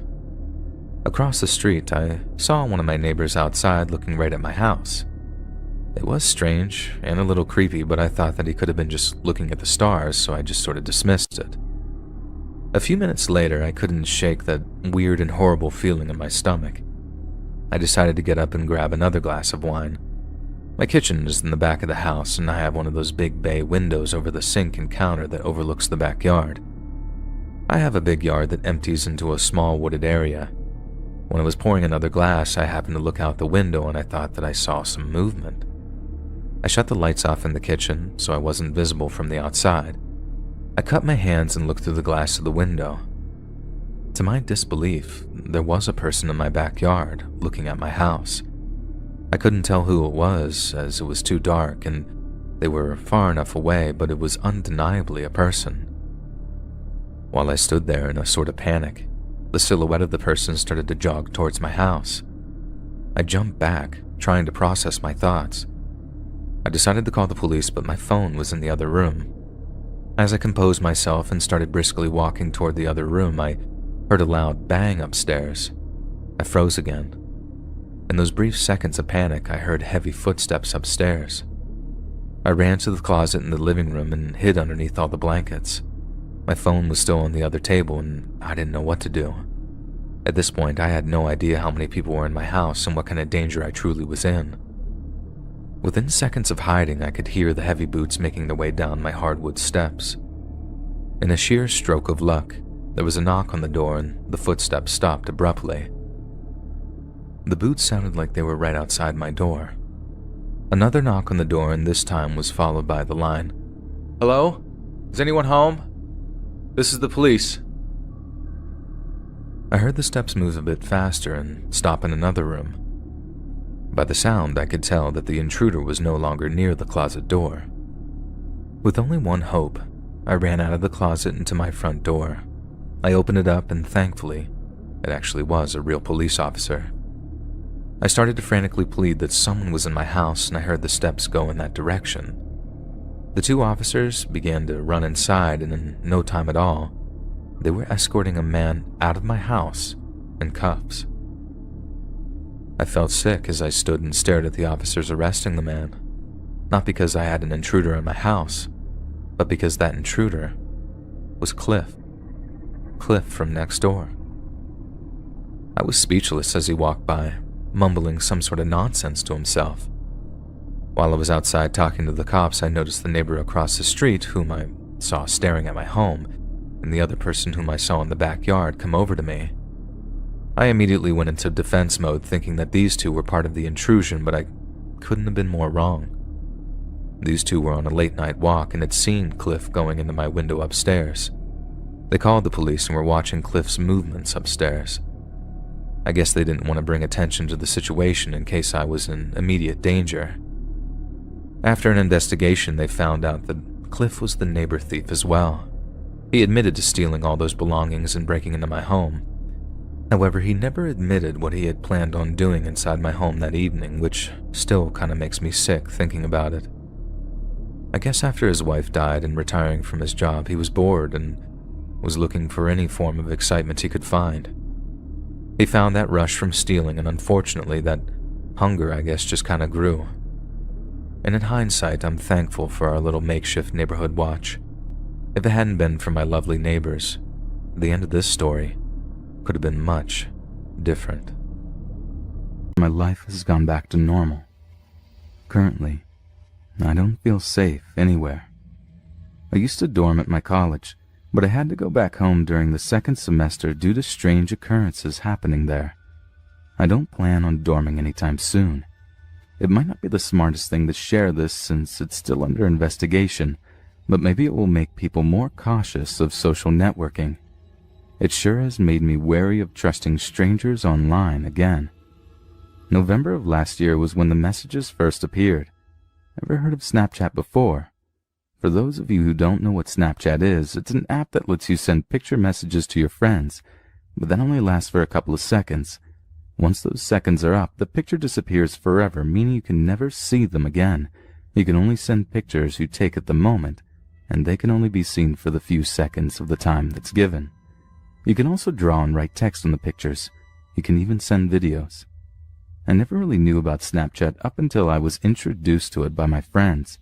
They practically encouraged me to download it, and being the weak-willed person I am, I gave in to peer pressure. It seemed kind of fun at first. I was taking pictures and sending them like crazy. Most of the time, I just took pictures of myself making the goofiest faces and putting random letters for text. I also went out of my way to take pictures of the funniest things. I remember taking a picture of this dude's butt crack while he bent down to tie his shoes. Yeah, it was sick, but downright hilarious to me. There were a lot of people who added me as a friend on Snapchat. Most of them came from Facebook or the contact list on my phone. This also included some people I didn't know too well, but they still sent me pictures either way, and it was actually pretty nice. I guess Snapchat made it easier to break the ice with people I randomly added or haven't seen in a while. One day in November, someone called WeAre1_forever added me on Snapchat.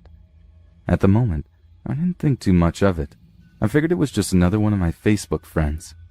Instantly, the first message this person sent me was a paper with Sharpied handwriting on it and a heart drawn underneath it. It read, "Hey cutie, how are you?" Once 4 seconds had passed, the message had disappeared. I was flattered by the fact that whoever this person was referred to me as cutie. I'm guessing it was probably a girl flirting with me a little bit. I sent her back a picture of me with my eyebrow raised and a smirk on my face. After that, I added the text, "I'm doing good. You think I'm a cutie?" and then sent it to her for 5 seconds. About a few minutes later, I got another picture from her.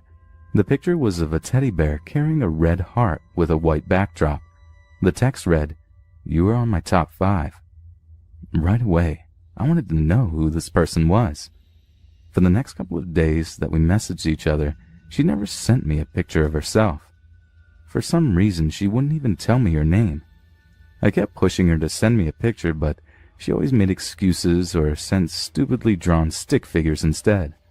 With that, I believed that she was either really ugly or really shy, and I was hoping for the latter. I decided to let it go, thinking she must really be into me if she's that secretive with revealing her face and even her name. One day while I was in the library, I checked Snapchat real quick while I was taking a break from typing a paper for one of my courses. Sure enough, there was a message from We Are One Forever. As soon as my finger tapped it open, I almost jumped out of my seat. She sent me a picture of a person, the first time she's ever done so. But that's not what got me all bothered about this picture. I knew that the picture of this person definitely was not her. In fact, it was a guy sitting on a couch, white shirt, blue sweatpants, looking straight into a laptop, bookshelves in the background. The text read, "I see you." I looked behind and around me.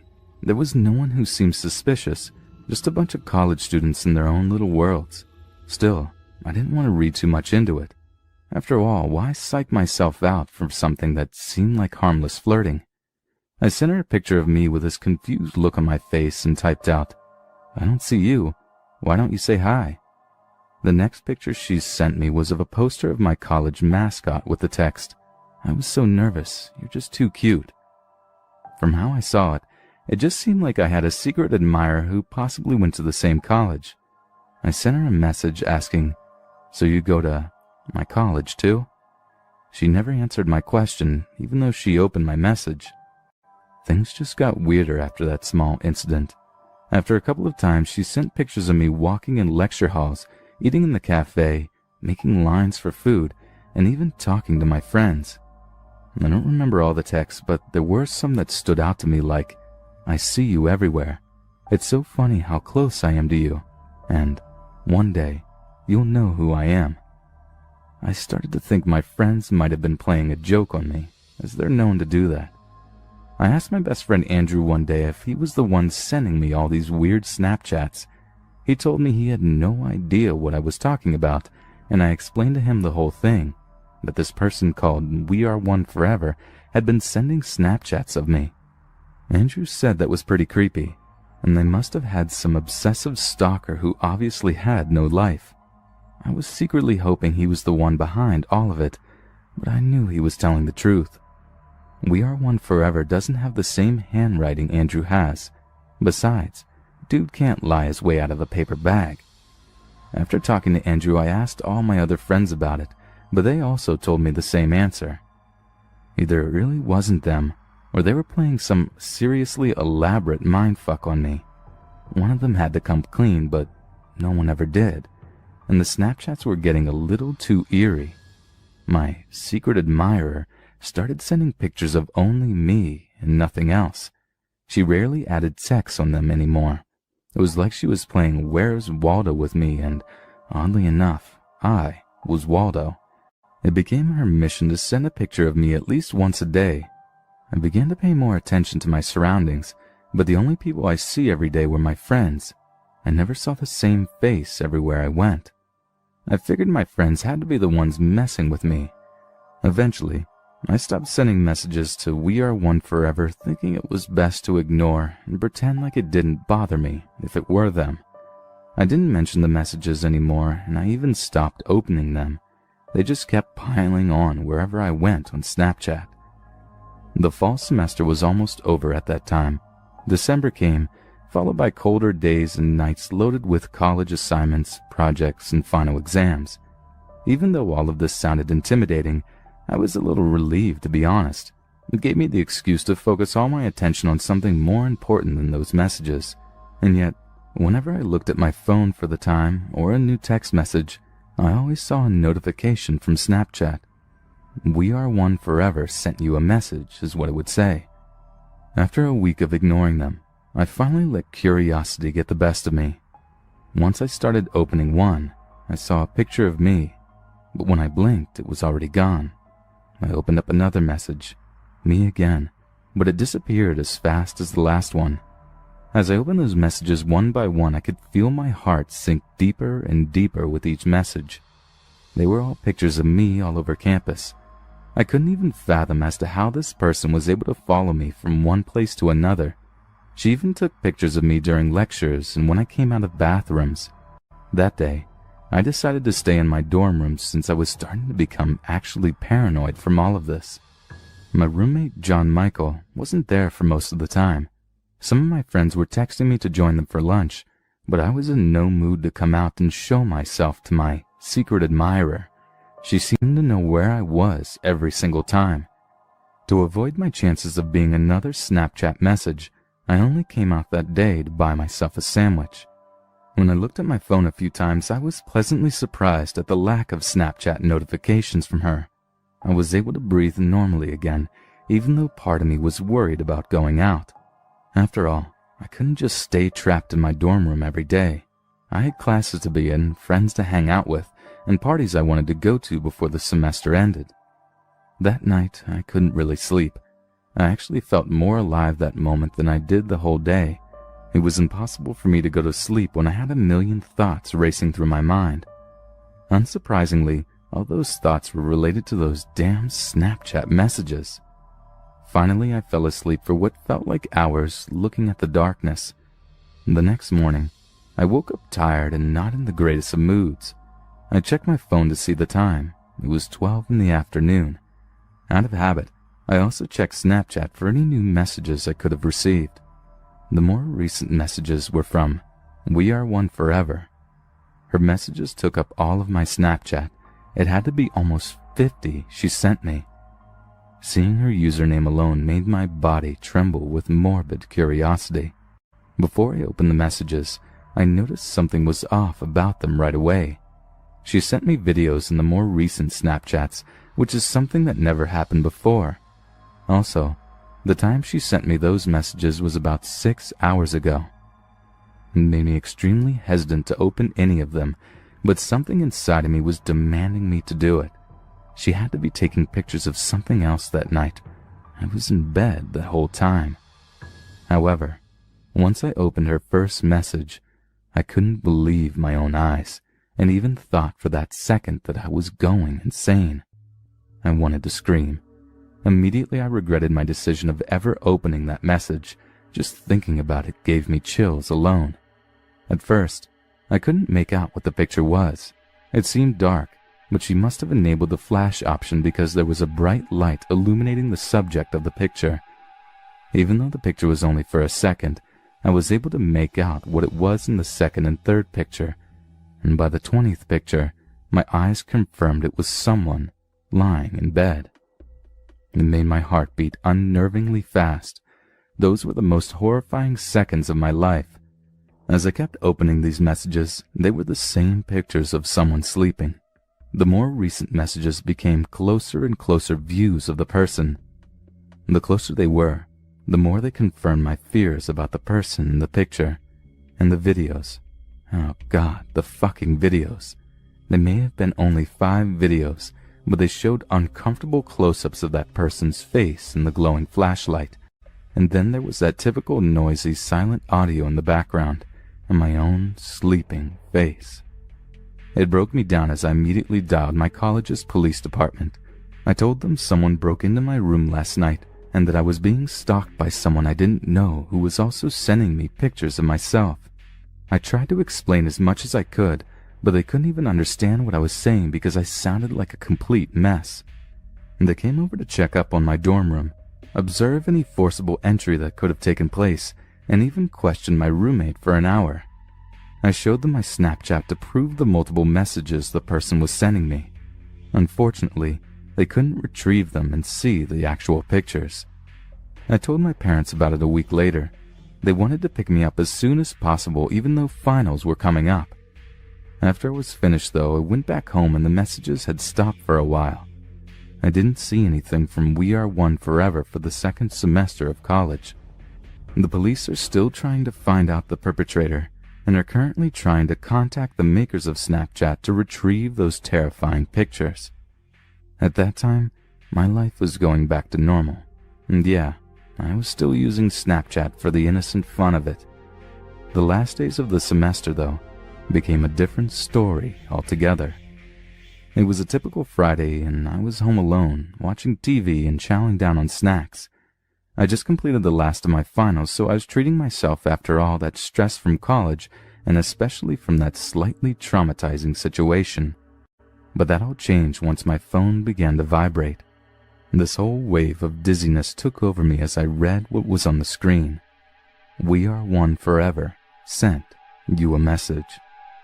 I was conflicted with what to do at the moment, and maybe I shouldn't have opened the message. Maybe I should have just deleted Snapchat from my phone and saved myself the trouble, because when I did open the message, I was clearly met with the image of my house in broad daylight. Not just my whole house, but specifically the view of the kitchen window. The picture only lasted for 5 seconds, and it was kinda hard to see due to its grainy quality, yet it was noticeable enough to detect my own self sitting by the table, eating my cereal in the morning, looking outside the window at what I remembered to be particularly nothing at all. I recently received a friend request that reminded me of this story, so I'm going to share it here. This happened after I went to university, so I was 18. I had really made an effort to make new friends after I moved onto campus, and I ended up with a few groups to hang out with, including a new girlfriend and plenty of people from my classes that I liked well enough. There was one class right before lunch where it was traditional for people to go to the cafeteria afterwards to eat in pairs of 3s. I wasn't very discerning about who I'd have lunch with because I got on fine with most people from the class, and we were all trying to make an effort to be social. So when one girl, Lily, asked if I wanted to eat lunch together after that class, I didn't have any reason not to go. We kinda just talked about school and that kind of thing. Nothing really noteworthy, but she did ask me to get lunch with her again the next week. It became a pattern and there wasn't exactly a way to start saying no suddenly. It was fine, but it did mean that I lost the chance to eat lunch with anyone else on those days. In hindsight, I suppose that was the point. One day while in class, I had asked someone if I could add them on social media. This happened right in front of Lily. I saw her face jerk towards me from a couple of seats over. It was such a sharp reaction that it was really hard to ignore, and I still remember it.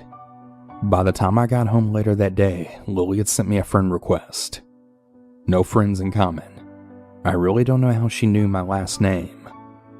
I was a bit surprised, but I guess that she had just dug through the university's social media pages and found me through there or something. It gave me a bad feeling, but surely it was fine, right? She ended up messaging me a lot and also commenting on anything I posted. I told myself that she was just awkward, and we became friends, if not close. I'd known worse people. She still always got me to go eat lunch with her after our one shared class. Other than that, we had rarely spent time together in person. I saw her around sometimes, but I never went out of my way to hang out with her, so it was mostly online messaging and just seeing each other in group settings. Very coincidentally, my girlfriend was also called Lily. This was something that clearly bothered Lily. Not my girlfriend, who couldn't have found it less interesting. It was just a common name to her. Well, the other Lily had occasionally hinted that she wanted my girlfriend to pick a different name, or joked about her not suiting it. She very clearly didn't like my girlfriend at all, and I had no idea why. It was kind of hard to ignore by this point. Lily was starting to unsubtly hint that she had a crush on me. I tried not to address it because what was I going to say to that? I've never really known what to do when a friend makes a pass at me, and I was also not interested in the least. Even ignoring the weird stuff that she pulled, Lily wasn't my type at all. She tended to dress and act in a way somewhere between a 50s housewife and one of those adults who's still obsessed with Disney princesses, if you can picture that. Things took a really uncomfortable turn on the day of our last shared class of the year. Instead of asking me to lunch like she usually did, Lily had asked me if I'd go for a walk with her. Once again, I didn't really know exactly how to refuse it, so I said okay. Our campus was bordered by a large patch of woodland. Lily led me into the woods, and the sounds of our fellow students slowly faded away. She sat down on a log, and I joined her. She started talking about how she was going to miss me over the summer. I tried placating her, but I didn't want to be there, especially because she seemed almost on the verge of tears. I think I tried to make an excuse about having plans with my girlfriend, but before I could leave, Lily chose to kiss me without warning. It was uncomfortable to say the least. I got out of there and I was happy to think I wouldn't see her for a while. I came back to university after the summer, moving into a house with my friends. Without going off topic, there were some serious issues in my friend group. A lot of petty arguing and worse. I broke up with my girlfriend at the start of that school year as well, and basically the whole mess made me recontextualize things with Lily because it suddenly didn't seem as bad now. That being said, I didn't want to be alone with her. We mostly just talked online. She was still constantly messaging me after all. One upside of everything was that I started dating a boy. Well, Lily wasn't too pleased to hear that news. I think she hoped to sneak in after I broke up with my girlfriend. But as I said before, that was never going to happen. There wasn't a big gap between my breakup and this new relationship, so she must have thought she missed her chance to be with me. This is where the story gets bad. Around this time, I was fairly active on Tumblr. I occasionally talked about my life and mostly reblogged photos and stuff. I was on there one day when something really odd happened. One of the blogs I followed had received an ask with some phrases I recognized. It took a second to register that it was taken from my About page. That made me freeze. I read the message properly. Someone was asking this completely random person to analyze a section of text from my page, asking for their opinion on the type of person who would write it. I can't stress enough how messed up it was to see people talking about me like I was a character in a book or something that they were trying to study. The reply was basically, I don't know, sorry. But the important thing was that the question hadn't been anonymous. It was linked to someone's blog. Obviously, I really wanted to know who had taken such a bizarre interest in me. As far as I knew, no one in real life other than my boyfriend knew about my page. Well, no prizes for guessing who was behind it. What I found was like a shrine. She was using a fake name, but I recognized Lily all over that thing. It was this cutesy pink and red page. There were a few posts about her interests, but most of the content was focused on her primary interest. Me. Most of the posts were all about me. There were all the accounts of things that I had done recently. He told me about such and such, he went to a nightclub recently, etc., as well as references to things from as far back as I'd known her. It was clear she'd been keeping tabs on me, both online and offline, gathering up every scrap of information she could find about my life and then hoarding it here in her collection. She talked about us eating lunch together and how special our dates had been to her, as if it was anything more than just acquaintances getting food after class. She talked about the time where she had forcibly kissed me in the woods, but she wrote it as if it had been mutual. She quoted lyrics from my favorite song and talked about how she'd always be there for me, no matter who else came into my life. There were lots of references to loving me just the way he is, which answered another mystery about an anonymous love letter that I'd received earlier that year with the same wording. It got even worse. There were a lot of posts about my boyfriend as well.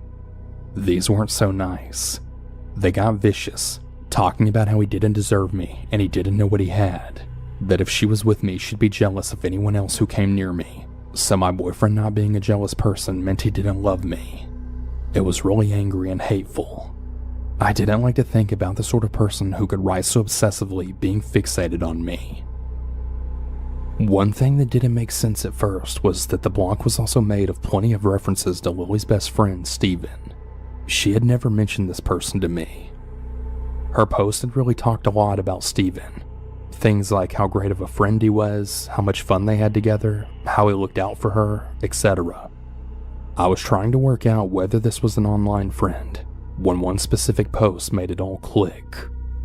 She had posted a photo and captioned it with, "Steven sent this to me. He knew that I would like it and love it," or something like that. The problem was, the photo was taken from my own page. I hadn't sent it to her. She took it from my own page and then claimed this fictional best friend of hers shared it with her, because in her head, she'd split me into two people. In her messed up fantasy life, I was both the perfect best friend who was always looking out for her, as well as her soulmate who was bound to end up with her when I finally got over my boyfriend and all the other easy girls that I hung out with that she made dozens of posts complaining about. Who was she complaining to, you might ask? Oh, Lily had an audience. She asked open questions about me and her relationship with me, and actually got messages back from her followers. People who took what she said at face value. I saw a bunch of random people agreeing with this stalker that my boyfriend didn't deserve me, and that we were bound to break up soon so I could be with Lily, the person I was clearly supposed to be with. She had this fake fanfiction version of my life up for anyone to share their opinion on, and she had made herself out to be the hero of it all. I went maybe a month back into this page's history. I didn't look at everything that was there. It was just way too much, so I'm not really sure how long this had been going on. I sent Lily a message confronting her all about the blog. She said nothing. I really can't stress how weird it was to have found pages and pages dedicated to me, with her talking about how she was in love with me and would make absolutely sure we ended up together, slamming my boyfriend and building a fantasy life with two different versions of me in it that she clearly believed to be real, then acting like it hadn't happened. She said nothing. She didn't address it, she just changed the subject. Even after I pushed, it was like she hadn't even registered what I said. I've never seen anything else like it in my life. She deleted the page, of course, or at least changed the name and hid it so that I never found it again. It wasn't the end, though. I wasn't going to hang out with her anymore, but we were still shoved together in classes, and she had started to actually scare me with what she might do next. I'm kind of a paranoid person. Knowing someone was obsessively keeping track of me for who knows how long really freaked me out. The next thing she pulled was trying to seduce my boyfriend. It was an absolutely useless attempt that really only made him uncomfortable. He told me all about it right away. What was her plan there? Did she hope to tell me that he cheated and wait for me to break up with him? Why the hell would I want her after that? Well, when that didn't work out for her, she then tried hitting on 3 of my other friends. None of them took the bait. She ended up dating one of my former housemates for a while, but she made sure to send me messages while they were together, letting me know that she'd rather be with me. Yeah, no thanks. Lily made sure to stay in my life the whole time I was at university. There was actually a time when I tried to pull away from her, and she ended up starting rumors about me and damaging a career opportunity that I'd put a lot of work into. I don't know what else she did behind my back, but it really made me realize that it was safer to let her think that she was a part of my life, all while ignoring her, rather than doing something that would cause her to get angry. After I graduated, Lily still wanted to spend time together, but I knew I didn't have to now. I made excuses about work, and I barely even talked to her after that point. I almost entirely stopped posting on social media that I knew she knew about. Of course, she didn't give up that easily. She tried to start conversations, asking me to meet up with her, attempts that I usually ignored. I really didn't like to think that she was still tracking me online, but she probably was. I don't know how, but she'd occasionally reference things that I mentioned online somewhere that she definitely shouldn't have known about. The last time we had a real conversation, she had sent me a message out of nowhere. We hadn't spoken at all in months, and we hadn't talked about anything serious in even much longer than that. Thinking about that conversation still makes my skin crawl, but I'll summarize what happened. At first, she asked me some questions about how long had I known I was queer. I just told her some basic stuff, the kind of thing that I'd tell anyone who asked. Then she changed the subject. She then started talking about how I would feel about her if she was a boy, about wanting to be a boy for me. The messages then quickly became fetishistic. She went into plenty of detail about fantasies she had about the two of us. Again, we weren't even friends at this point.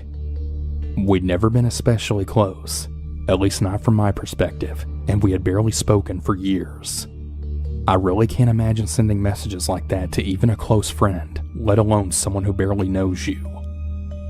I tried telling her not to be pulling this crap with me, but she decided to change tactics.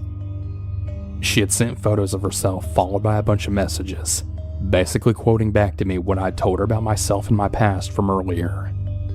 She was telling me these things as if they had happened to her.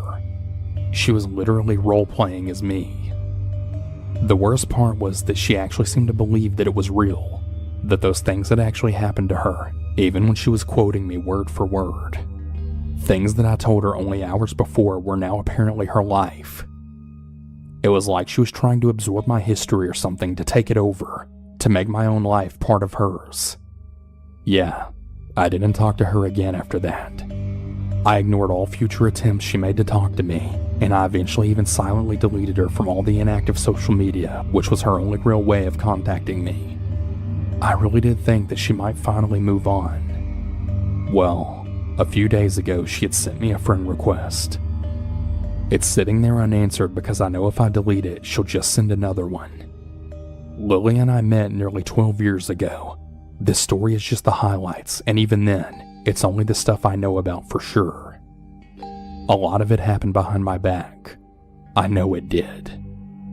So girl who spent 12 years obsessing over me, fetishizing me, stalking me, and harassing me, I really hope to never hear from you again. The sick and twisted fantasy life you built for me for the two of us in your head is the only place you'll be seeing me anytime soon.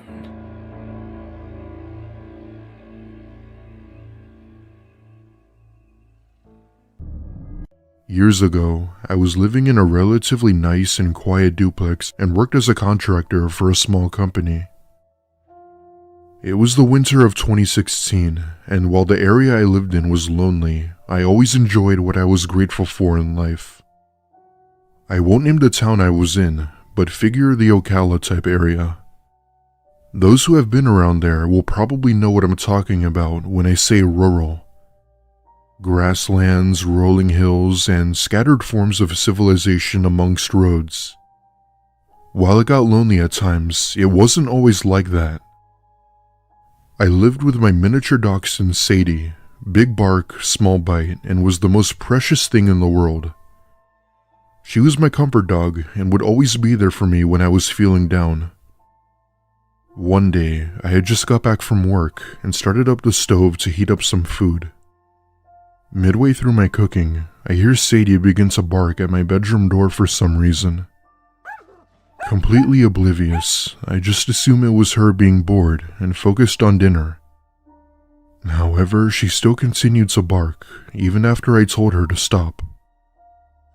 Assuming she just wanted to go into my room to play with her toy, I open my bedroom door and she basically flies in and begins to bark under my bed. My heart sank into the pit of my stomach as it was clear she was chasing something. At this point, she's going absolutely nuts, barking at something under my bed while trying to get under. Assuming it was probably a lizard or a roach, I grab her and put her out in the kitchen where she thankfully quieted down. My duplex is located right next to a wooded area, so it wasn't uncommon for small, unwanted critters to scurry around. No matter how many times the landlord called in the exterminator, the problem always persisted. After I ate, I put my plate in the dishwasher, got ready for bed, and went to sleep for about an hour before waking up to Sadie barking. This somewhat bothered me, as I had to work early and I couldn't sleep with her barking.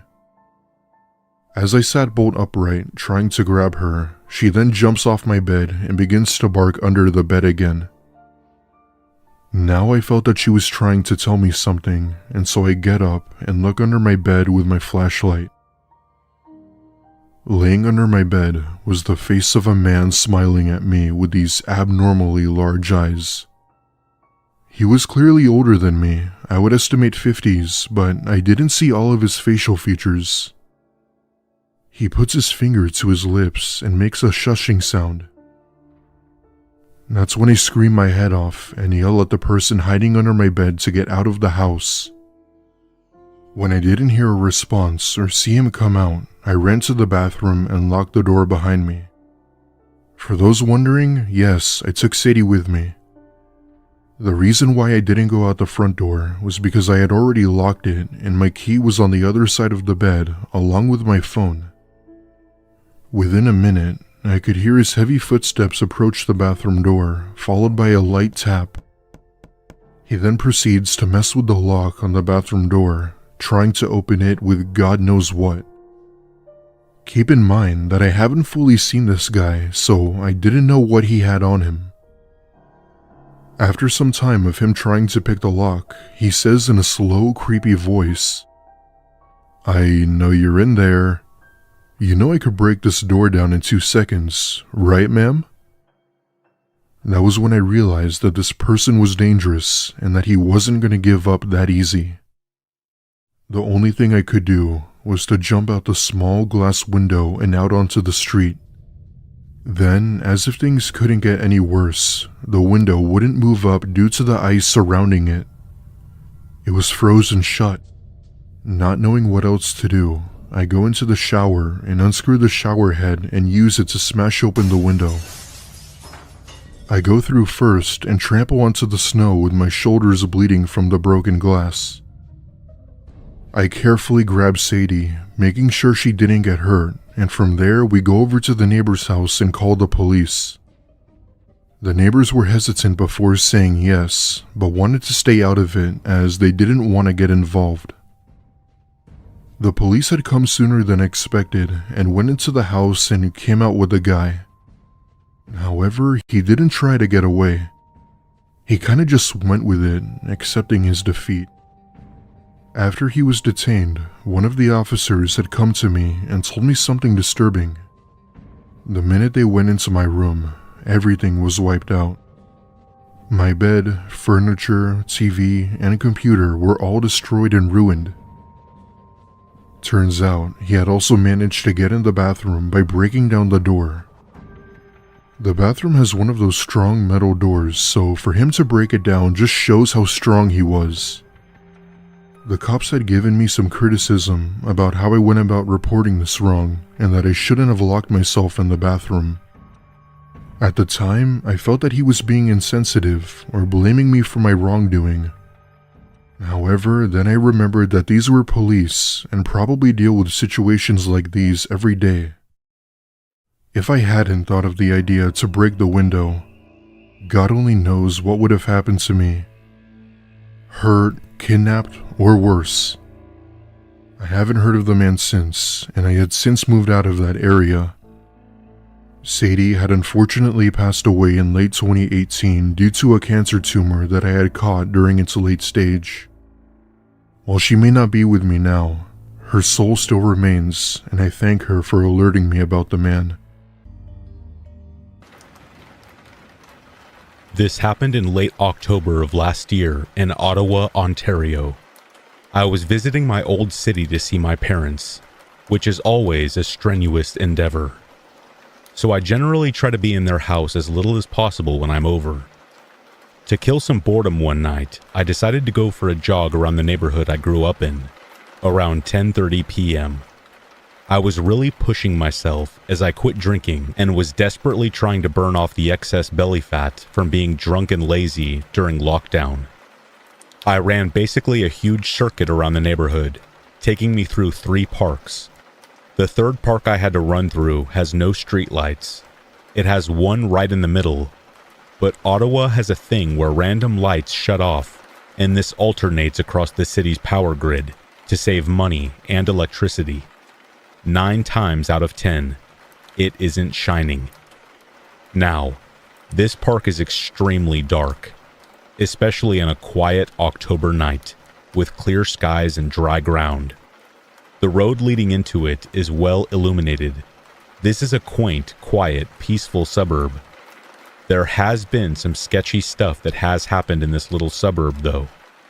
For example, just a 6-minute walk from my parents' house was one of the biggest drug busts our city has ever seen. Some gang with automatic illegal weapons, the whole shebang. There were also a couple of stabbings in other areas, but very spaced apart and generally resolved by the law immediately. All in all, it's a very quaint, safe, and clean place to raise a family. If I ever have kids or retire, Kanata would be an ample place to do it. I have never once felt unsafe, especially in the neighborhood my parents lived in, as it's full of some very nice houses. Through the darkness, I entered the park and passed through the first part of it, which is a play structure meant for little kids. Pretty much just a wooden mini house that's next to a bouncy spring. This leads to a bigger part of the park with a basketball court, jungle gym, and a much larger play structure with a big, green triceratops made of plastic in the sandbox. All this eventually leads to a path that runs behind my old elementary school. At the end of this path is my street. I almost finished my run, running through the dark, spooky park, as I have passed through hundreds of times before. Now, I got into the habit of falling asleep to creepy stories and have been watching a lot of horror movies lately. As I'm breaking into the blackness from the adjacent street, leading into the park, I am on the fence about taking a break and walking, but I remember I was trying to push myself. I carry on as I think, jokingly to myself, gee, I sure hope nothing spooky happens. But as I am rounding the corner to the other half of the park, I heard a distant scraping sound. I noticed a light from somebody's cell phone shining in the sandbox. As I ran closer, I heard this scraping getting louder. I got even closer, and I noticed through the moonlight that it is a man holding one of those hard rakes with the sharp tines, grooming the sandbox. Now, some internal intuition told me that I know this is super weird. Why is there some guy grooming the sandbox at almost 11 p.m. with a flashlight? As I approach further, however, I notice it isn't just a man holding a sharp rake. It's a man wearing an all-black sweatsuit, with the hood up, and a white hospital mask. He is standing underneath the play structure, using the tines of the rake to push a pink horse with wheels on it back and forth, and so on and so forth. He heard the stride of my footsteps approaching, and his head jerked upright in my direction. He quickly moved out from underneath the play structure and shined the light on me, right into my eyes. This is really weird, I thought to myself as I flashed him an utterly exhausted, awkward wave. I have asthma, and my quads and lungs are giving out. I try super hard to up the pace, because I am fairly creeped out at this point. In a flash, he kills his light, and I cannot see a single thing anymore. My heart jumps into my throat, and I am very tuckered out at this point, ready to collapse. I heard a soft shuffling in the sand as I passed him, followed by rapid footsteps in between my strides getting closer and louder. Instantaneously it clicks that this guy is charging me with the rake. It's crazy what fear and adrenaline can do, because I went from 0 to 100 real quick, sprinting faster than I would be able to normally. My whole body is burning, especially my lungs, as I cleared the park onto the well-lit path. I was moving so fast and panting so loud, I couldn't even tell if he was following me or not. I didn't look back. I cleared the end of the path and saw some guy getting out of his car. With him as my witness, I turned around, panting myself to death and wheezing. He was gone. I walked back to my street and went into my house, hacking up disgusting amounts of phlegm, absolutely drenched in sweat. I avoided telling my parents this story at first, just to avoid their reaction, but everyone else in my life knew pretty quick. I don't care for police, so calling them wasn't even something that crossed my mind. Later, when I reconnected with an old friend, one who never left Ottawa. She informed me that my old elementary school converts to a homeless shelter at night. They set up cots in the gymnasium and kicked them out at 6 a.m. Her reaction was to rationalize that it was probably a mentally ill, homeless person who was bored and couldn't sleep. But what if he had a different intention? Was he waiting for a jogger to pass by? Was he trying to scare people just for the fun of it? Or was he really in a violent mood? I guess I will never know. I live alone in a somewhat busy neighborhood. This happened about a year ago. It was the winter time, and I live in a climate that typically gets a lot of snow. Not only was there already some snow on the ground, but it was also very cold. One night, I was at home by myself when it started to snow a lot. I had heard about a large snowstorm that was supposed to hit the area, so I had no intentions of going anywhere. Luckily for me, I was working at home for the next several days. Pretty soon, the snow really started to come down. I looked out my window occasionally to see more snow each time. It was very heavy snowfall as well. Soon it was nighttime, and I was really glad that I didn't have to be anywhere. Occasionally, a snowplow would drive down my street, but other than that, it was very quiet. At probably like 7 p.m., suddenly there was a knock at my front door. I found this to be pretty odd. I walked over and looked out of the window. A young woman was standing there. I didn't see a car or anything, so I didn't know where she had come from. But at my house, from my front windows, I don't have a very good view of the street or even my driveway.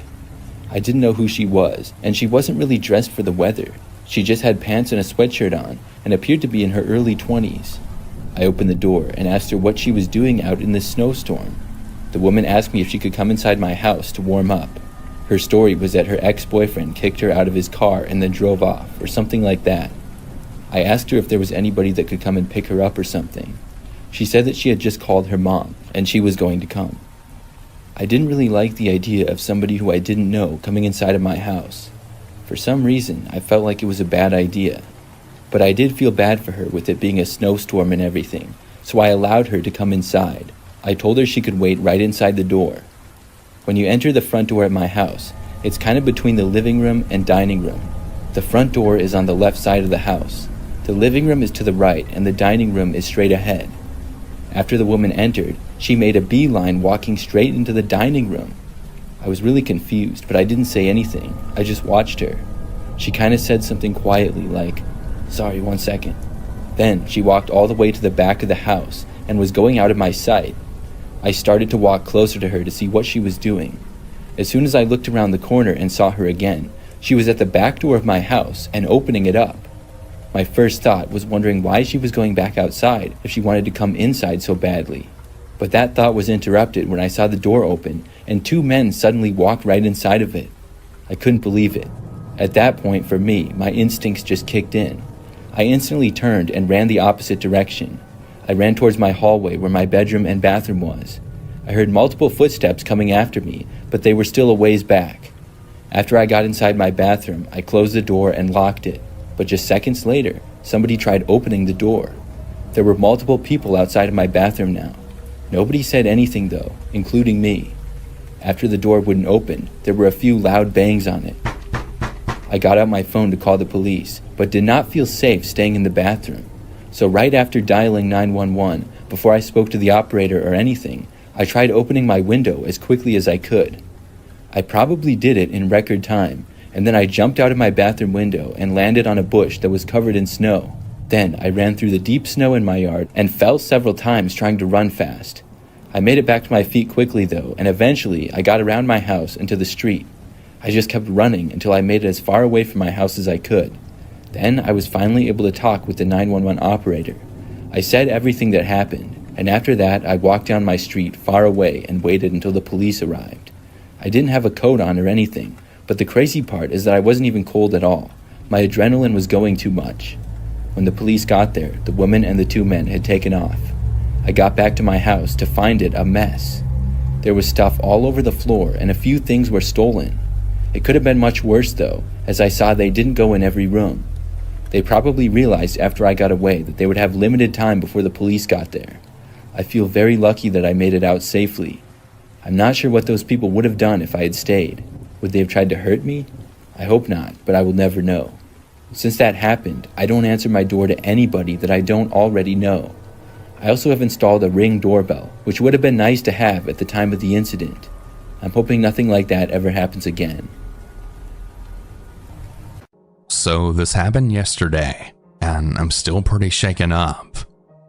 Just for some backstory, I'm a 25-year-old female, and my boyfriend and I both have jobs where we can work from home and in an office.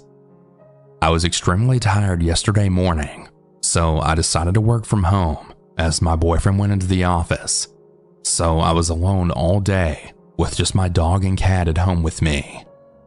The day was normal as any other workday from home that I've taken until about 1:30 p.m. This is where things took a turn. I had just hopped into a work meeting when my doorbell rang. We have one of those Ring doorbells with a camera, and it notifies my boyfriend's phone that someone's at the door. I texted my boyfriend, and I asked if he could check who it was, and he said it was an older man who looked kind of sketchy and did not answer the door. So I ignore the door and go back to my meeting. 20 minutes later, I'm done with my meeting, and I decided to check my phone. I always keep my phone on Do Not Disturb while I'm working, and as soon as I checked it, I noticed all of the calls and texts that I'd missed from my boyfriend. Panicked, I immediately called him back, and he frantically asked me why I haven't been answering. I told him I was in a work meeting, and he tells me to look out the window, as the man hasn't left our property yet. I very quietly walk over to the front windows of our house and peek out, and sure enough, the man's in our driveway. He had parked his old beat-up truck next to our car in our driveway, and he was looking back and forth very sketchily. He had on dirty jeans and a dirty gray tank top. I immediately run back to our bedroom, and at this point, my heart is pounding in my chest. I tried to comfort myself by just saying that maybe he had the wrong house, but no. The man began looking through our windows trying to see inside, and he proceeded to try and open our back gate, which was locked. As I mentioned earlier, I have a large dog, and at this point, my dog is snapping and growling at the front door. As I still had my boyfriend on the phone, and he was actively watching the man on the camera app on his phone, I asked him what I should do since I was in full panic mode and completely alone. "Call 911, he firmly said. I did as he said, and with shaky hands I called. While I waited for the police to arrive, I texted my mom to let her know of the situation, and she immediately dropped what she was doing and said she was on her way. The man was still snooping around the house and looking through our windows. At this point, I had no idea what his intentions were, but by the looks of it, they didn't seem good, and I was really afraid he would see me. As soon as the man saw the police coming down the road, he hopped in his truck and sped off. I ran outside to the officer, and at this point, my mom had arrived as well. In tears, I explained what happened, and thankfully my mom got the man's license plate number. The police took his license plate number as well as description, and they told me they'd be on lookout for him. I know this may not seem as scary as some of the other stories here, but when you're alone and there's a man looking through your windows and not leaving your property, you have no idea what his intentions are, and it's absolutely terrifying. I wasn't able to sleep last night because I was so terrified, thinking he would come back to try and finish what he started. I'm hoping the police call me with an update since we had the license plate number, and if they do, I will provide an update. And to the strange man who wouldn't leave my property, please don't come back again. I recently moved into this quaint suburban neighborhood, and ever since, I've had a sense of unease.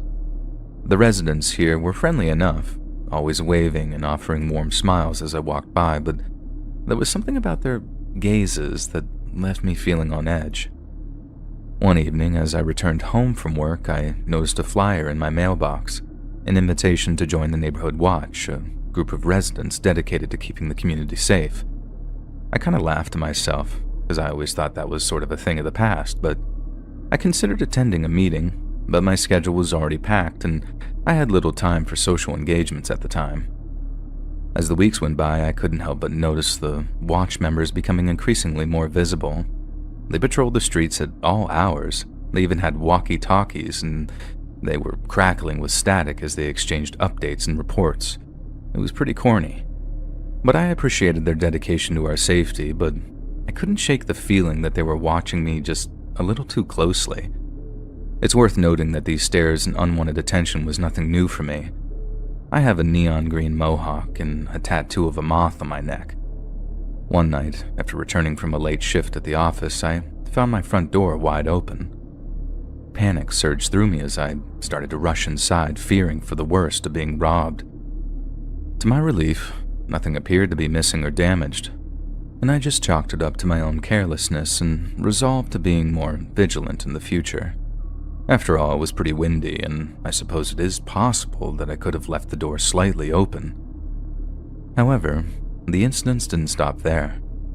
Over the next few weeks, I found my trash cans overturned, my garden sort of trampled, and my car vandalized. I reported these events to the police, but they were never any leads or suspects.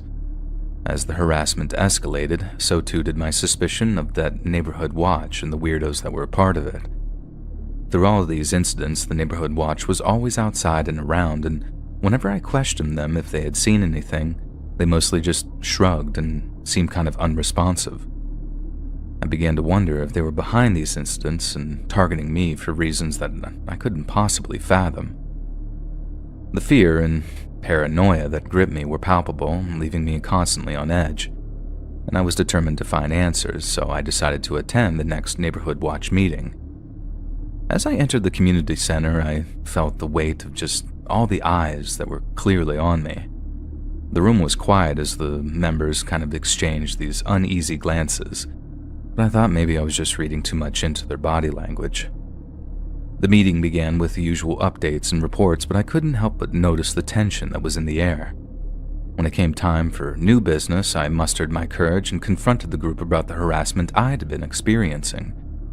I even went as far as to accuse the watch of having some sort of vendetta against me. I was met with a mixture of shock and sympathy and denial. Several members insisted that the watch had nothing to do with the incidents, while others suggested that perhaps I had made some enemies in the neighborhood, and maybe those people were the ones causing me those issues. Now, as the meeting ended, I felt a weird mixture of frustration and kind of hopelessness. It seemed that no one was willing to admit any wrongdoing or help me find the truth. I decided that if I wanted answers, I would have to find them on my own. Over the next few weeks, I conducted my own covert surveillance, so to speak, discreetly documenting the movements and actions of the watch members. One night, I ended up having to work late. When I pulled into my driveway, I noticed that the floodlight positioned right above my side door was on. Now, feeling that hunch, I decided to leave my car parked in the road and quietly made my way to the side door. Now, when I made it inside, I found two of my neighbors who looked like they were trying to find something in my kitchen. I pulled out my cell phone and started recording a video, and I couldn't believe what I captured. My neighbors appeared to be planning something in my kitchen drawers. Thankfully, in the video, you can clearly see and hear them discussing calling the cops. I remained hidden and allowed the two to leave my house. As I pieced together this weird puzzle, a chilling theory sort of emerged in my head. These neighborhood watch members believed that my unconventional appearance made me a threat to the community's image, and they had to take it upon themselves to get rid of me. Now, with the evidence that I now had with the phone video, I just confronted the police with it. Surprisingly, they were appalled by my findings and decided to take immediate action. The guilty members were not only removed from the neighborhood watch, but thankfully they were also arrested on several different charges. Now, with the truth out there, the neighborhood watch in my little town was completely disbanded. Not knowing if anyone else was involved with these two, I found it increasingly difficult to trust anyone within my now community. However, not long after this, the harassment completely stopped, and my life felt like it finally returned to normal. I had managed to expose all of this on my own, and the ordeal had made me stronger, I guess. In the end, my actions sparked a conversation within the neighborhood about tolerance and acceptance. People began opening up to one another, sharing their own experiences and perspectives, and as a result, our community became more inclusive and understanding. As for me, I decided to remain in the neighborhood, determined to be a force for positive change, even though I was kind of lazy and didn't want to leave. I even went as far as forming my own neighborhood watch, using my newfound sense of empowerment to help protect and actually uplift my fellow neighbors and community. Now, although the scars of those weeks would always still be there, they also served as a reminder of the strength and courage that can be found within each of us, even in the face of all the adversity that you might see. Now, my experience taught me that standing up for oneself and seeking the truth, no matter how difficult, weird, and sometimes scary the journey may be, can make a lasting impact on you and those around you. This story happened years ago when I was still in high school. During that time, I was pretty busy. I went to school 5 days a week and then worked a part-time job at a nearby restaurant. One time in the winter, I had heard all week that a big snowstorm was coming. It was supposed to hit in the afternoon, and this was not good because I had to work after school until 8 p.m. Luckily though, the snow held up a bit. It started just towards the end of my shift, and as I was driving home, it started to intensify. I was able to make it home safely though, and then it really started coming down. After I made it home, I did some homework and then went into my bedroom to play video games. It was a Friday night, so I had no school the next day. I also didn't have to work. My parents went to bed at probably like 10 or 11, but I wasn't planning on going to bed for a while. My bedroom was on the front side of the house and across and down the hallway a little bit from my parents'. Usually, I had my windows covered, but on this night, I left the cover half open. I enjoyed seeing the snow fall and found it to be relaxing. So I was there having a great time, just gaming in my room during a snowstorm, when something really strange happened. Something out of the window caught my eye, so I glanced out to see. What I saw was a man walking down the sidewalk in front of our house. He was pretty far away, but I didn't recognize him. I knew most of our neighbors, and I wondered what this guy was doing out walking at almost midnight in the middle of a blizzard. I kept my eye on him as he continued to walk down the sidewalk. But then he turned and began walking into our front yard. I thought this was really strange, and I paused my game to see what the man would do. He then walked right into our front yard and then cut through the grass and went towards our front step. My heart started racing when I saw this. I was still trying to figure out what exactly was going on. He was now out of my sight though, so I carefully and quietly left my bedroom. I went down the hallway and then stopped at the end of it. I looked around the corner carefully. We had a large front window that had a shade over it, but you could still basically see people on the other side, or at least you could see their shadows. I didn't want him to see mine. He was standing at the front step, I could tell. I was expecting him to knock on the door or ring the doorbell any second, but he didn't. He was just standing there in silence. This went on for probably a minute or two. Then the man started walking away. He was going back through the yard, and then he stopped at the window. I jumped back when I saw this. The man was standing right next to the living room window, and possibly trying to look in. I really couldn't tell though. I quietly went back into my bedroom down the hallway. When I got in, I was listening closely if I could hear anything. After a few moments, I looked out of my window towards where the man had been before. He was gone now. I left my bedroom and went to the end of the hallway and looked out. I didn't see the man out the front window. He wasn't at the front step either. I was wondering where he had gone and hoping that he had left. I then went to each and every window and looked out all of them. Most of them were fine until I got to the back of the house. Before I looked outside the kitchen window, which looked out to the backyard, I saw the guy. I jumped back, and I didn't think that he saw me. He was now standing on the back patio, a few feet away from the back door. I ran back to my bedroom, terrified. When I got there, I was debating what to do. Should I call the police, wake up my parents, or just hide in my room and hope that the man would leave? Then, about a minute later, as my mind was still racing and thinking of what to do, I heard a knock at the front door. I went back out into the hallway and looked. The guy was now back on the front step. I was definitely not going to answer the door. The man did not knock again, though. He stood there for several more minutes and then just turned and walked away. He left the front step, this time walking straight back. I went back to my bedroom and watched the guy walk back to the sidewalk and then out of sight. I still had no clue as to what he had been doing. I stayed up that night until after 2 o'clock in the morning. The man didn't return. Eventually, I fell asleep, and the next morning everything was fine. I told my parents about it, but they figured it was just a drunk neighbor or something. Maybe it was, but I know that was the most creeped out I've ever been. I still remember how scary it was to see him outside of our house. Luckily, he never came back. This truly frightening story occurred more than a decade ago, just when I was about to head into my teenage years. My friend and I were wandering around in the neighborhood I was living in, as we always did. We had strayed several blocks from the house we were staying at when 2 dogs started barking up a storm at us as we passed their house. They were pit bulls. The dogs were digging around the ground under their fence, where it was clear it had been a place they had escaped before. We could tell the dogs were about to break out, so my friend and I started running. As we saw the dogs get up under the gate and start coming at us, we went into this person's yard and we shimmied up a tree which had branches for us to get up on. The dogs are now at the base of the tree barking, which made the owner of the yard we were in come out and then shoo the dogs away. As we were still in the tree, the owner, which looked to be about 50 years old, then started telling us to get into his garage so he could keep us safe. My friend and I just looked at each other, knowing between our eyes this was danger. We proceeded to tell him that we were okay and we were going to head home. But he was at the base of the tree at this point, attempting to coax us into letting him help us down. The tone and mannerisms in this guy were truly sinister, and even as young boys, we could tell he was a predator.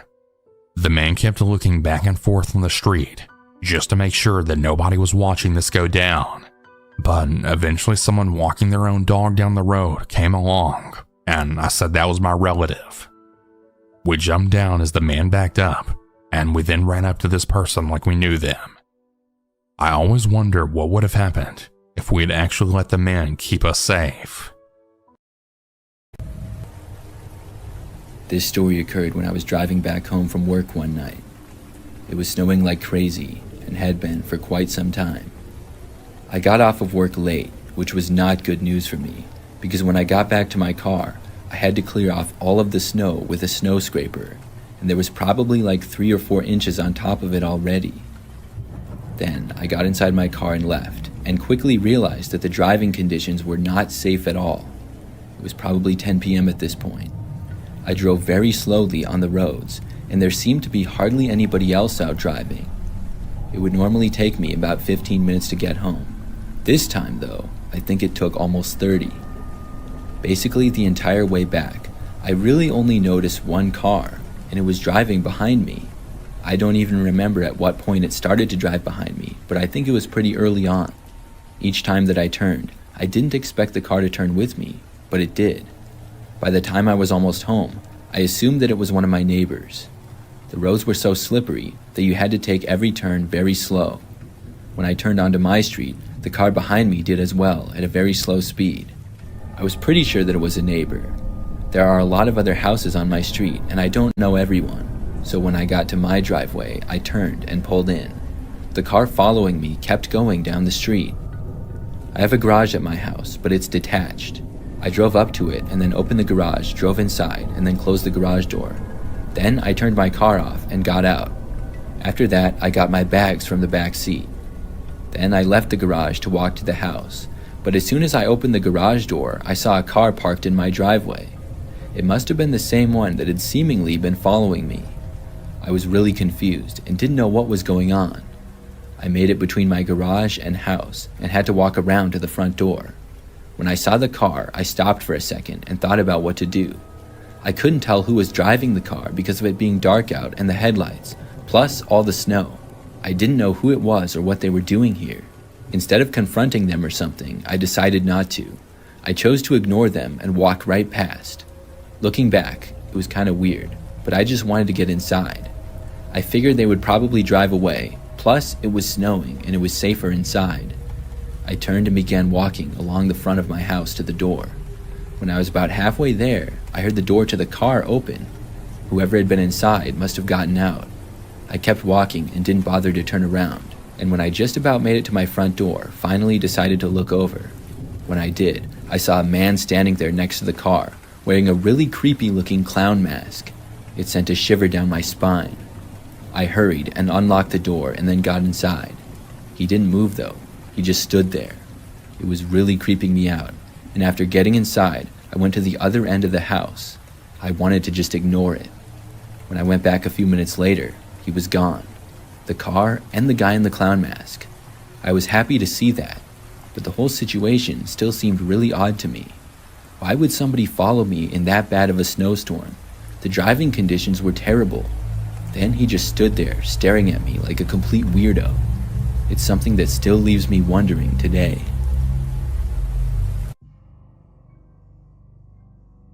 Back in 2001, I worked for a major home improvement warehouse.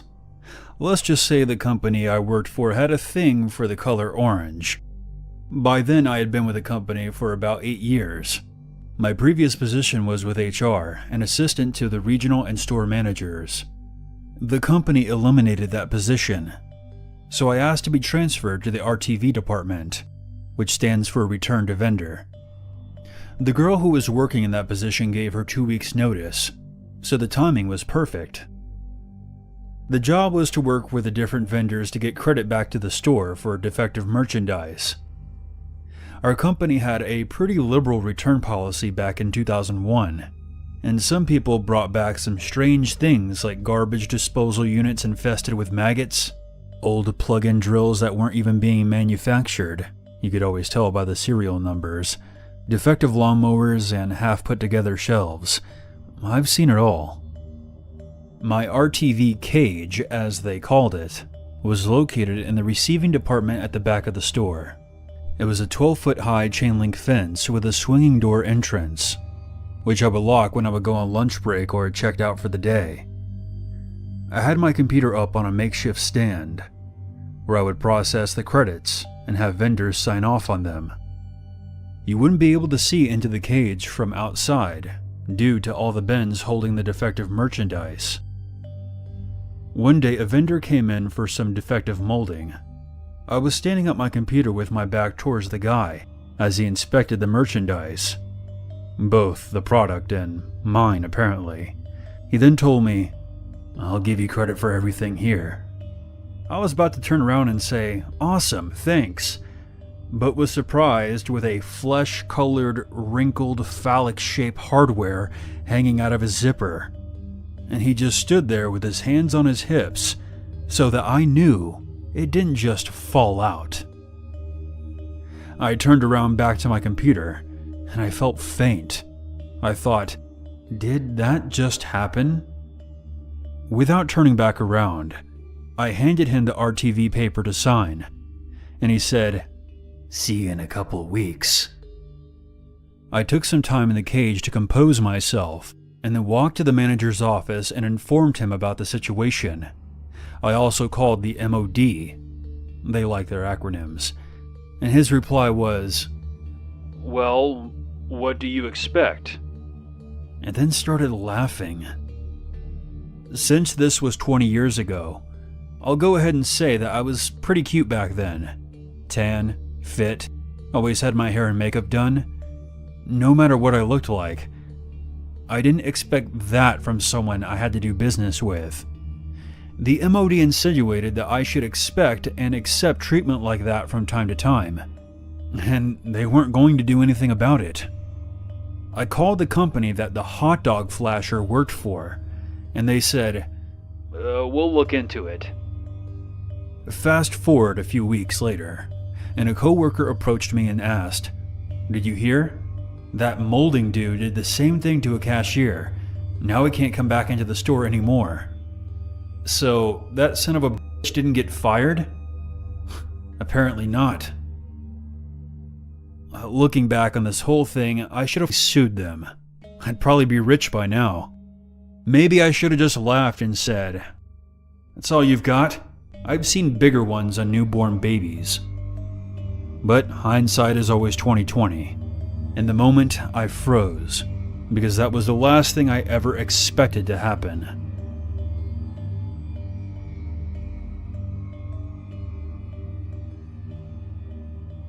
Let me set the scene. The year is 1998, and the Euro is created. I was of the age of 14, sitting on my parents' desktop PC, using god-awful dial-up internet to research the history of William the Conqueror's harrying of the North, when my friend, who for the purposes of this story shall be called Jake, messaged me on IRC. "Hey, some dude at school told me something really cool you can do on your PC." "What?" I asked. 1. Open up Start. 2. Go to Run. 3. Enter 2ndrely2.frt. 4. Tell me when you're done. I did what he told me. What opened up looked like some type of command prompt. It had 2 boxes that text should be entered into, and a regular command line. "Done," I informed him. In the box, write your name. In the second, write a password. And in the other bit, write rtileoh.us. I did exactly what I was told, and a box telling me to enter a nickname popped up. I wrote Tom Elton. The window closed. A few moments later, a batch file opened that said, "Welcome to the Artile, Ohio chat room. User Tom Elton has joined." I spent the next few months talking to my friends on that chat room. I had no idea who created it or hosted it. It seemed to only work in the Artile, Ohio area, meaning I could talk to anyone there in theory. The only people who were there was me, Jake, and a couple of other people I was friends with.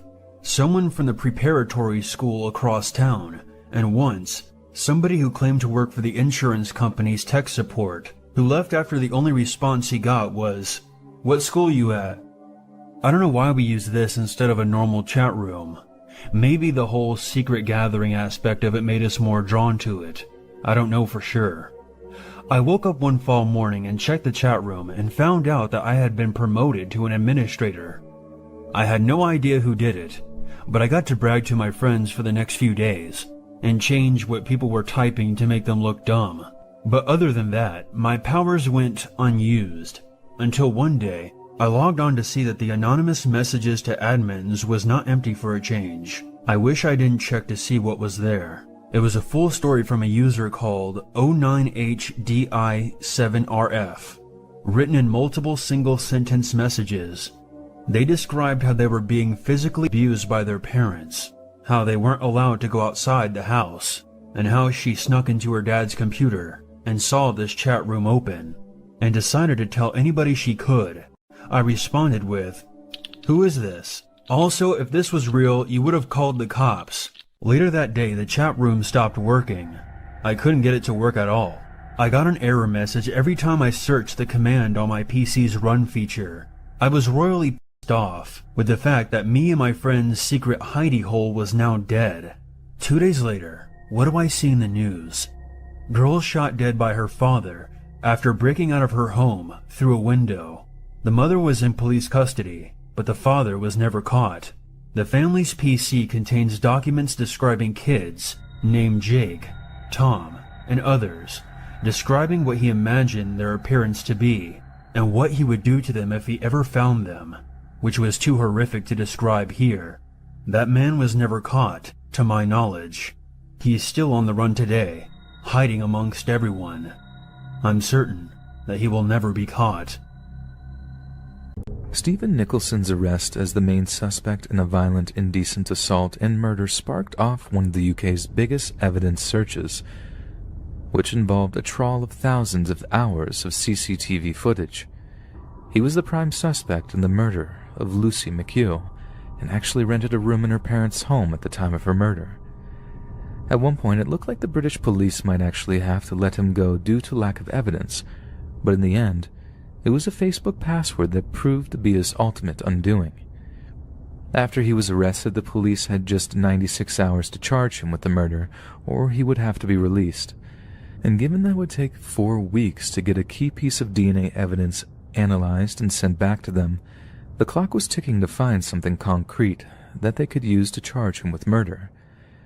The police subjected Stephen to vigorous questioning and managed to get him to admit that Lucy had sent him a Facebook message on the night before she was killed. When pressed as to what that message said, he said she told him she was pregnant with his child.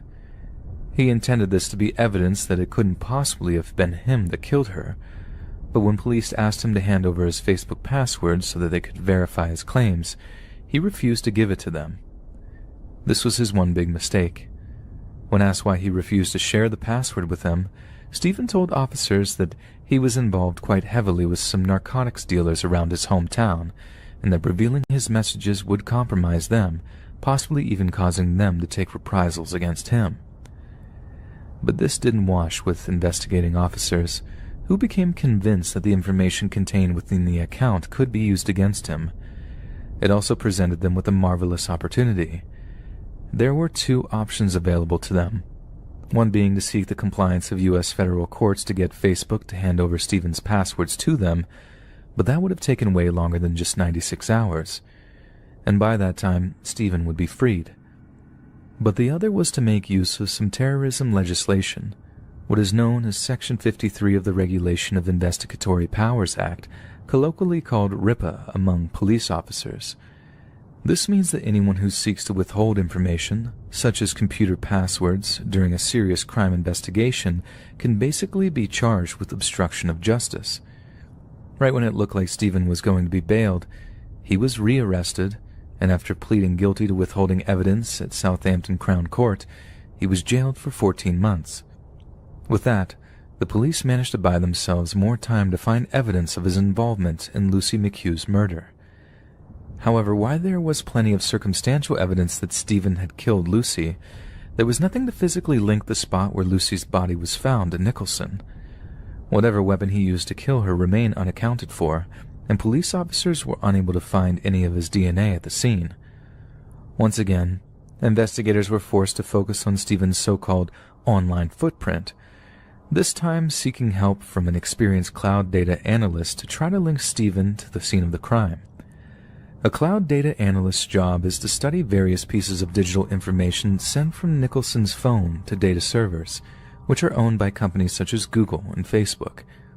While tracing the phone's route on the day of Lucy's murder, the analyst happened to notice a small blip in an area of Southampton that the police had not yet searched. It suggested that Nicholson had, for whatever reason, deviated from his most direct route home. The diversion took him to a place known as Tanner's Brook, a stream which meanders through Southampton, weaving its way through some pretty dense woodland in the western portion of the city.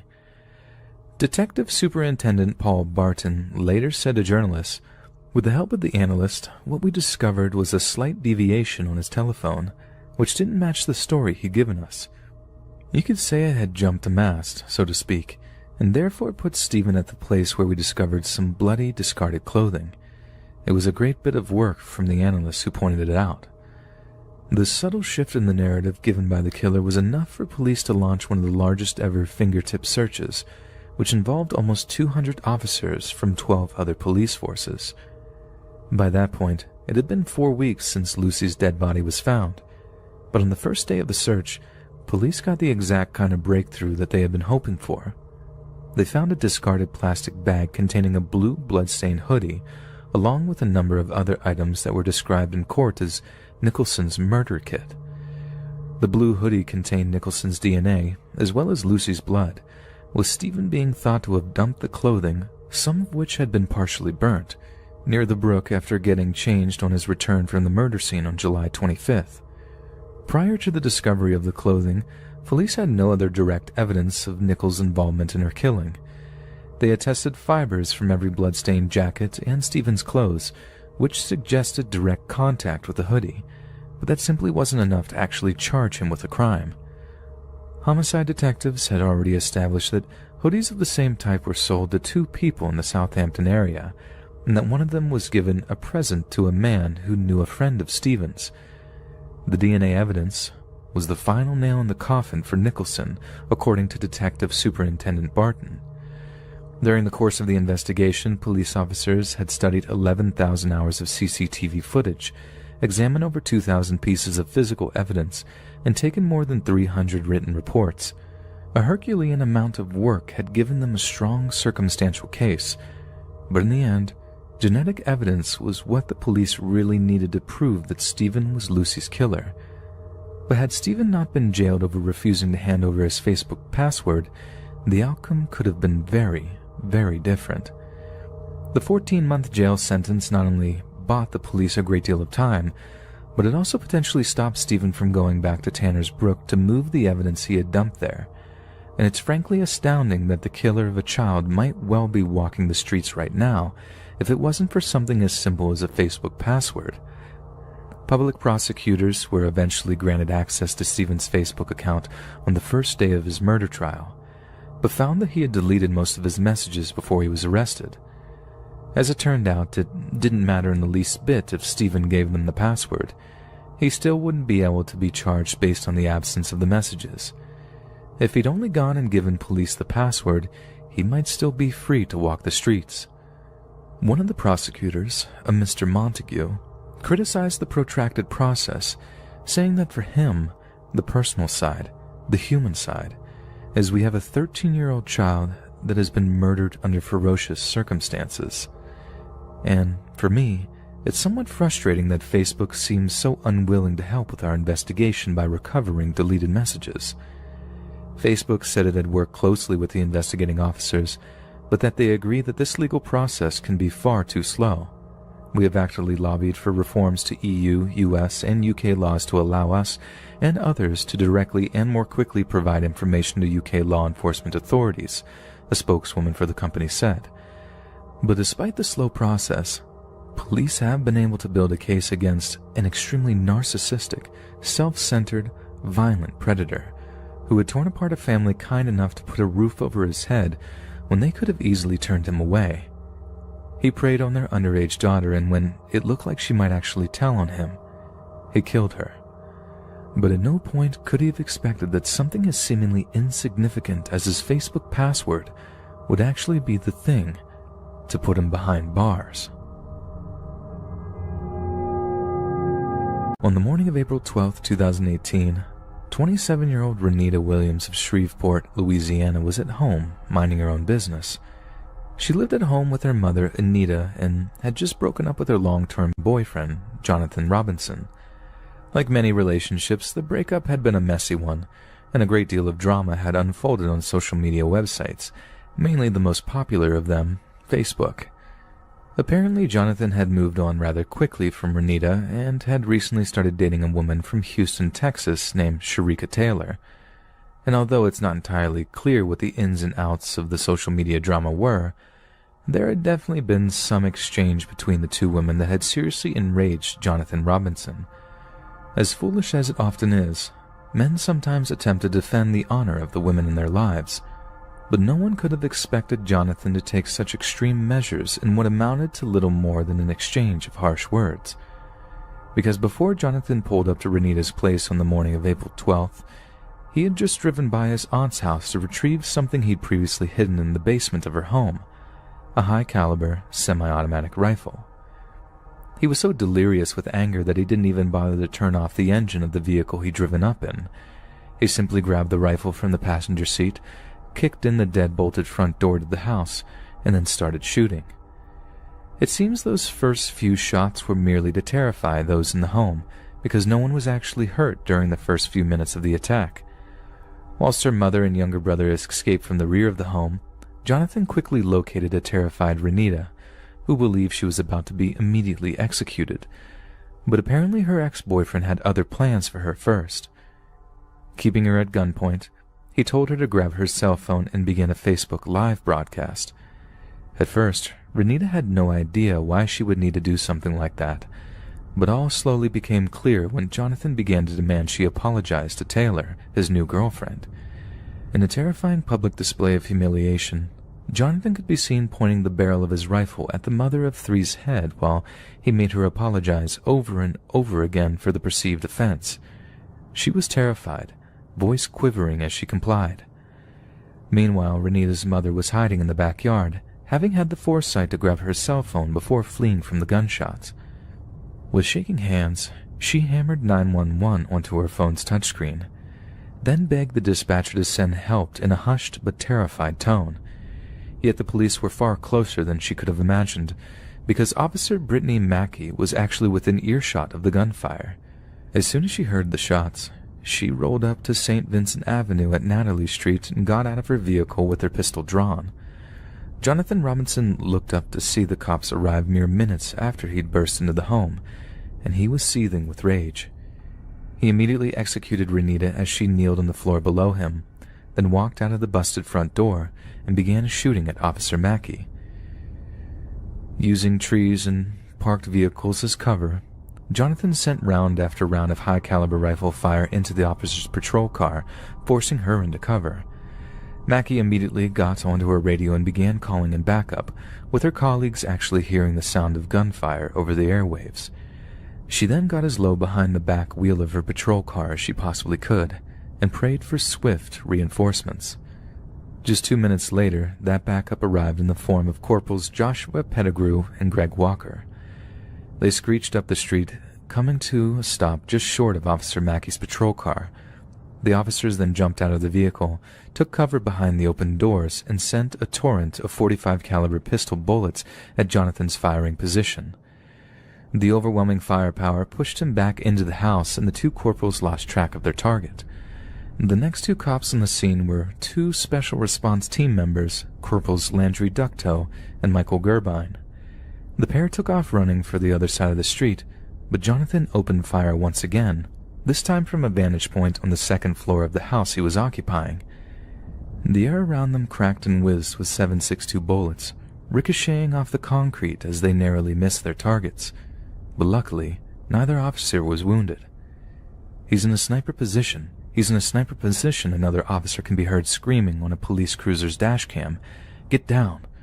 Robinson had the supreme advantage of a concealed elevated position coupled with high-caliber weaponry, and for almost an hour, he kept every officer pinned down and unable to approach his position.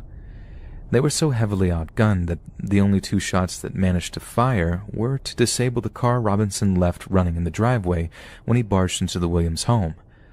Plus, the police had no idea where he was even shooting from, and couldn't risk civilian casualties by peppering the entire home with bullets. To the officers pinned down at the scene, waiting for a full special response team to arrive seemed like an eternity.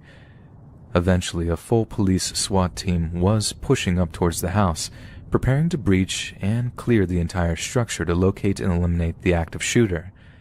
Yet just as the team was cleared to breach, Jonathan indicates to those on scene that he wished to surrender. They hesitated and fell right into his trap. He opened fire on them first and sent a bullet smashing through SRT operative Robert Entrikin's right wrist. "I've been hit," Entrikin cried over his radio. "Officer hit." Another torrent of bullets are exchanged for a few moments before a sudden lull in the volume of fire. Then, to the surprise of the attending officers, Jonathan appeared to walk out of the busted front door again, only this time he was unarmed, and he proceeded to lie down on the front lawn of the house in a show of surrender. The SR team rushed in, putting cuffs on the shooter before dragging him away. Renita's mother and brother are led away from the scene safely, but heartbreakingly, Renita had succumbed to her wounds before the EMTs could get to her. At his murder trial, Jonathan Robinson pled guilty to first-degree murder and admitted to investigators that he fired on police officers because he wanted to die. He narrowly escaped the death penalty by agreeing to a plea deal presented to him by prosecutors and was later sentenced to life in prison. 100 years ago, a person would have to drag another into a busy street to perform a public execution.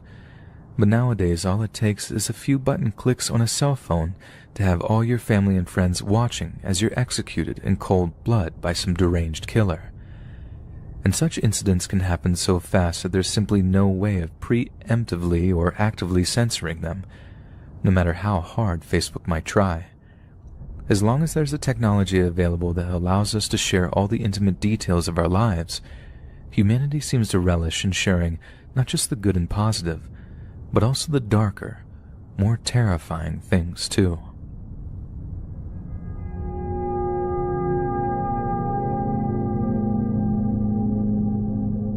This story happened back when I was in college. Like many college guys, I used Snapchat quite a bit.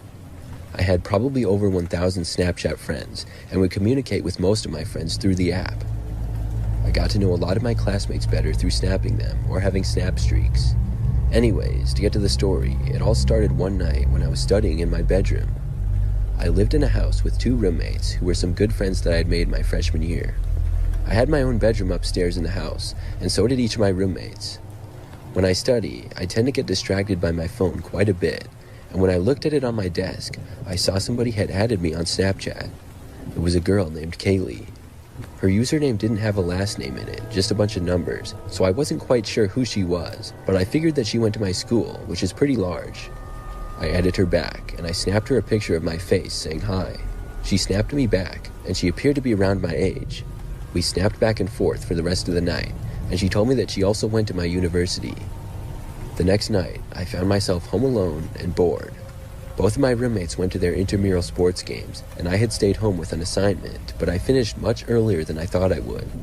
I was still snapping Kaylee, and I told her about my situation. That's when she asked if I wanted her to come over. I really hadn't expected that, and I would have expected her to want to meet in a public place, or at least snap a few days before meeting, but I was cool with it. Kaylee asked me for my address, and I gave it to her. Both me and her were both on the snap map, and it appeared that she lived on the other side of campus. Kaylee snapped me that she was leaving and would be at my place shortly. I went down and attempted to clean up the house a little bit. About 15 minutes later, there was a knock at the front door. I walked downstairs, expecting to see Kaylee, but instead saw some guy. There was a guy with a jacket and winter hat standing at the front door. I was really confused. I opened up the door crack and asked what the guy wanted. He told me that he was Kaylee's friend and had given her a ride to my house. He told me that Kaylee was in the car down the street, but he wanted to make sure it was safe and I wasn't some crazy person. He told me that he was just trying to look out for her and asked if he could come inside and look around. I was really weirded out by this. It caught me by surprise, and I told the guy to give me a second, and then I closed the door. I checked the snap map, and it showed Kaylee as being literally right outside of my front door, right where the guy was standing. I knew this wasn't right.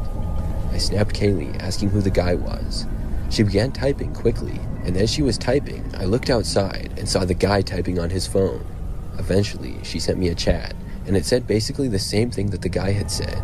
The guy then knocked on the door again. I yelled from the other side for the guy to just leave, and I wasn't falling for his tricks. I then watched him walk away, and thankfully, he left. About 20 minutes later, I got a snap from Kaylee. I opened it to see a picture of the guy flipping me off. I opened it, but didn't respond. A short time later, I got another snap. This one was of the same guy saying, "You still fell for a fake girl, you effing idiot." I then blocked the account. He was right in the fact that I had fallen for a fake girl, but I had seen pictures of her and wondered how he had done it.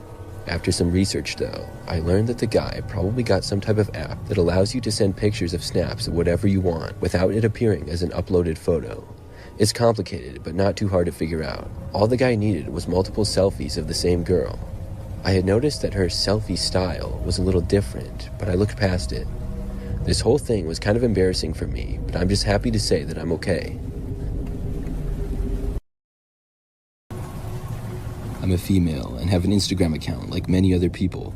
I post pictures on my page here and there, and I always enjoy seeing how many likes and comments that my pictures get.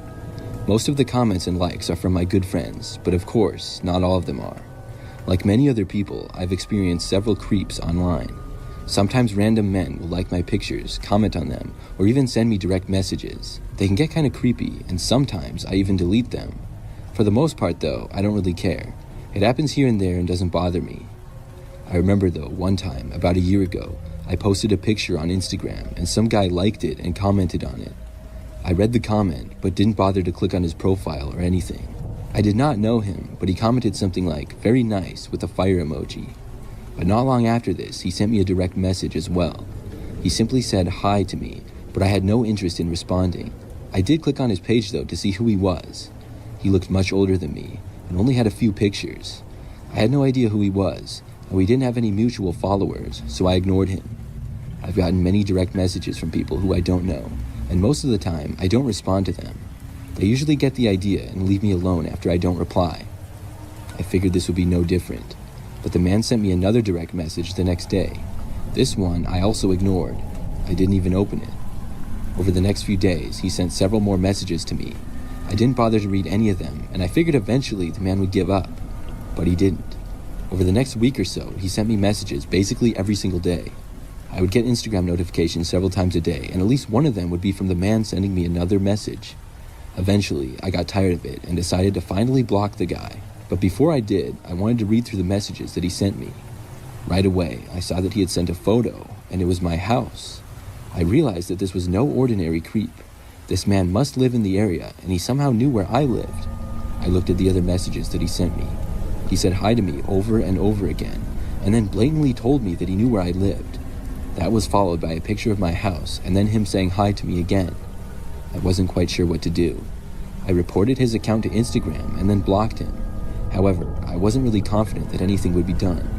I didn't think this was worth going to the police either, because I didn't think that the man had broken any laws. Still, I was now very worried. What was this man capable of? I found myself looking out my front window almost constantly for the rest of the day. I lived by myself in a 2-story home near a major US city. For the rest of that day, I did not have to go anywhere, and I did my best to stop worrying. I called several of my friends and spoke with them about it. Unfortunately, none of them could come over and keep me company that night because they were either working or had prior plans. I started to feel better when nothing strange happened for a few hours. But then, nighttime came. At around 10 p.m., I was in my living room watching a movie on my TV. By now, my windows were covered with the shades, and I wasn't thinking about the guy as much.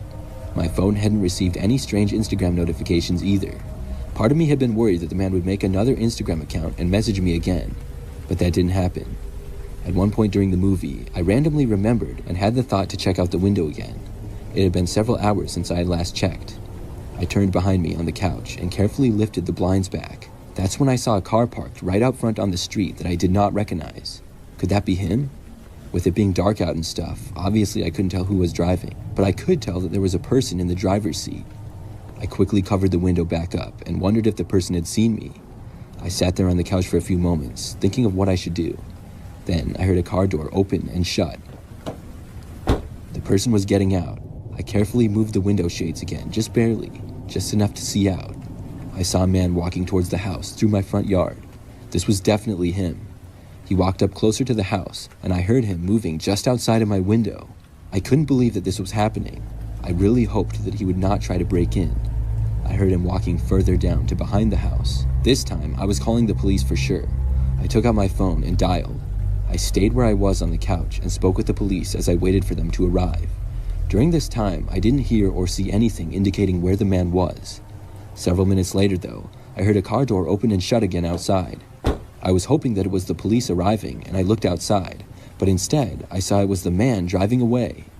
I was so glad that he was gone, but I also knew that the police would not be able to catch him right away now. They arrived about 5 minutes later. I told them about the man leaving, and gave the best description of him and the car that I could, but I didn't get a very good look at either. I still didn't feel that confident about him being located. I gave the police the whole story, but I had blocked the account, and when I looked at accounts that I had blocked, it must have been deleted because it was gone. After the police left, I was still very worried. I decided that I would stay at one of my friends' houses for the next few days. This was a big help to me because I knew that the man still knew where I lived and he might return. The very next night, I got a direct message request from a random Instagram account. The username was user and then a bunch of random numbers, and it had no profile picture. They sent me just a photograph, and it was of my bedroom window. It was taken from my yard. That must have been what he was doing. I showed the picture to my friend, and we went to the police with it, but I don't know that there was much they could do. The account had no pictures or any information on it. They did say that they would investigate, though. Several days went by without anything happening. I decided that I would return to my house. I drove back there in the morning, but when I got there, I noticed that it had been broken into. The window to the back door had been smashed. I called the police immediately and ran back outside to my car in fear that the man was still inside my house. They arrived very quickly and entered my house. They were inside for a while, but soon they came out with the man. He had been hiding inside of my house. I guess he had broken in the previous night and was waiting for me to return. I'm so glad that he was caught, and I will never forget that experience.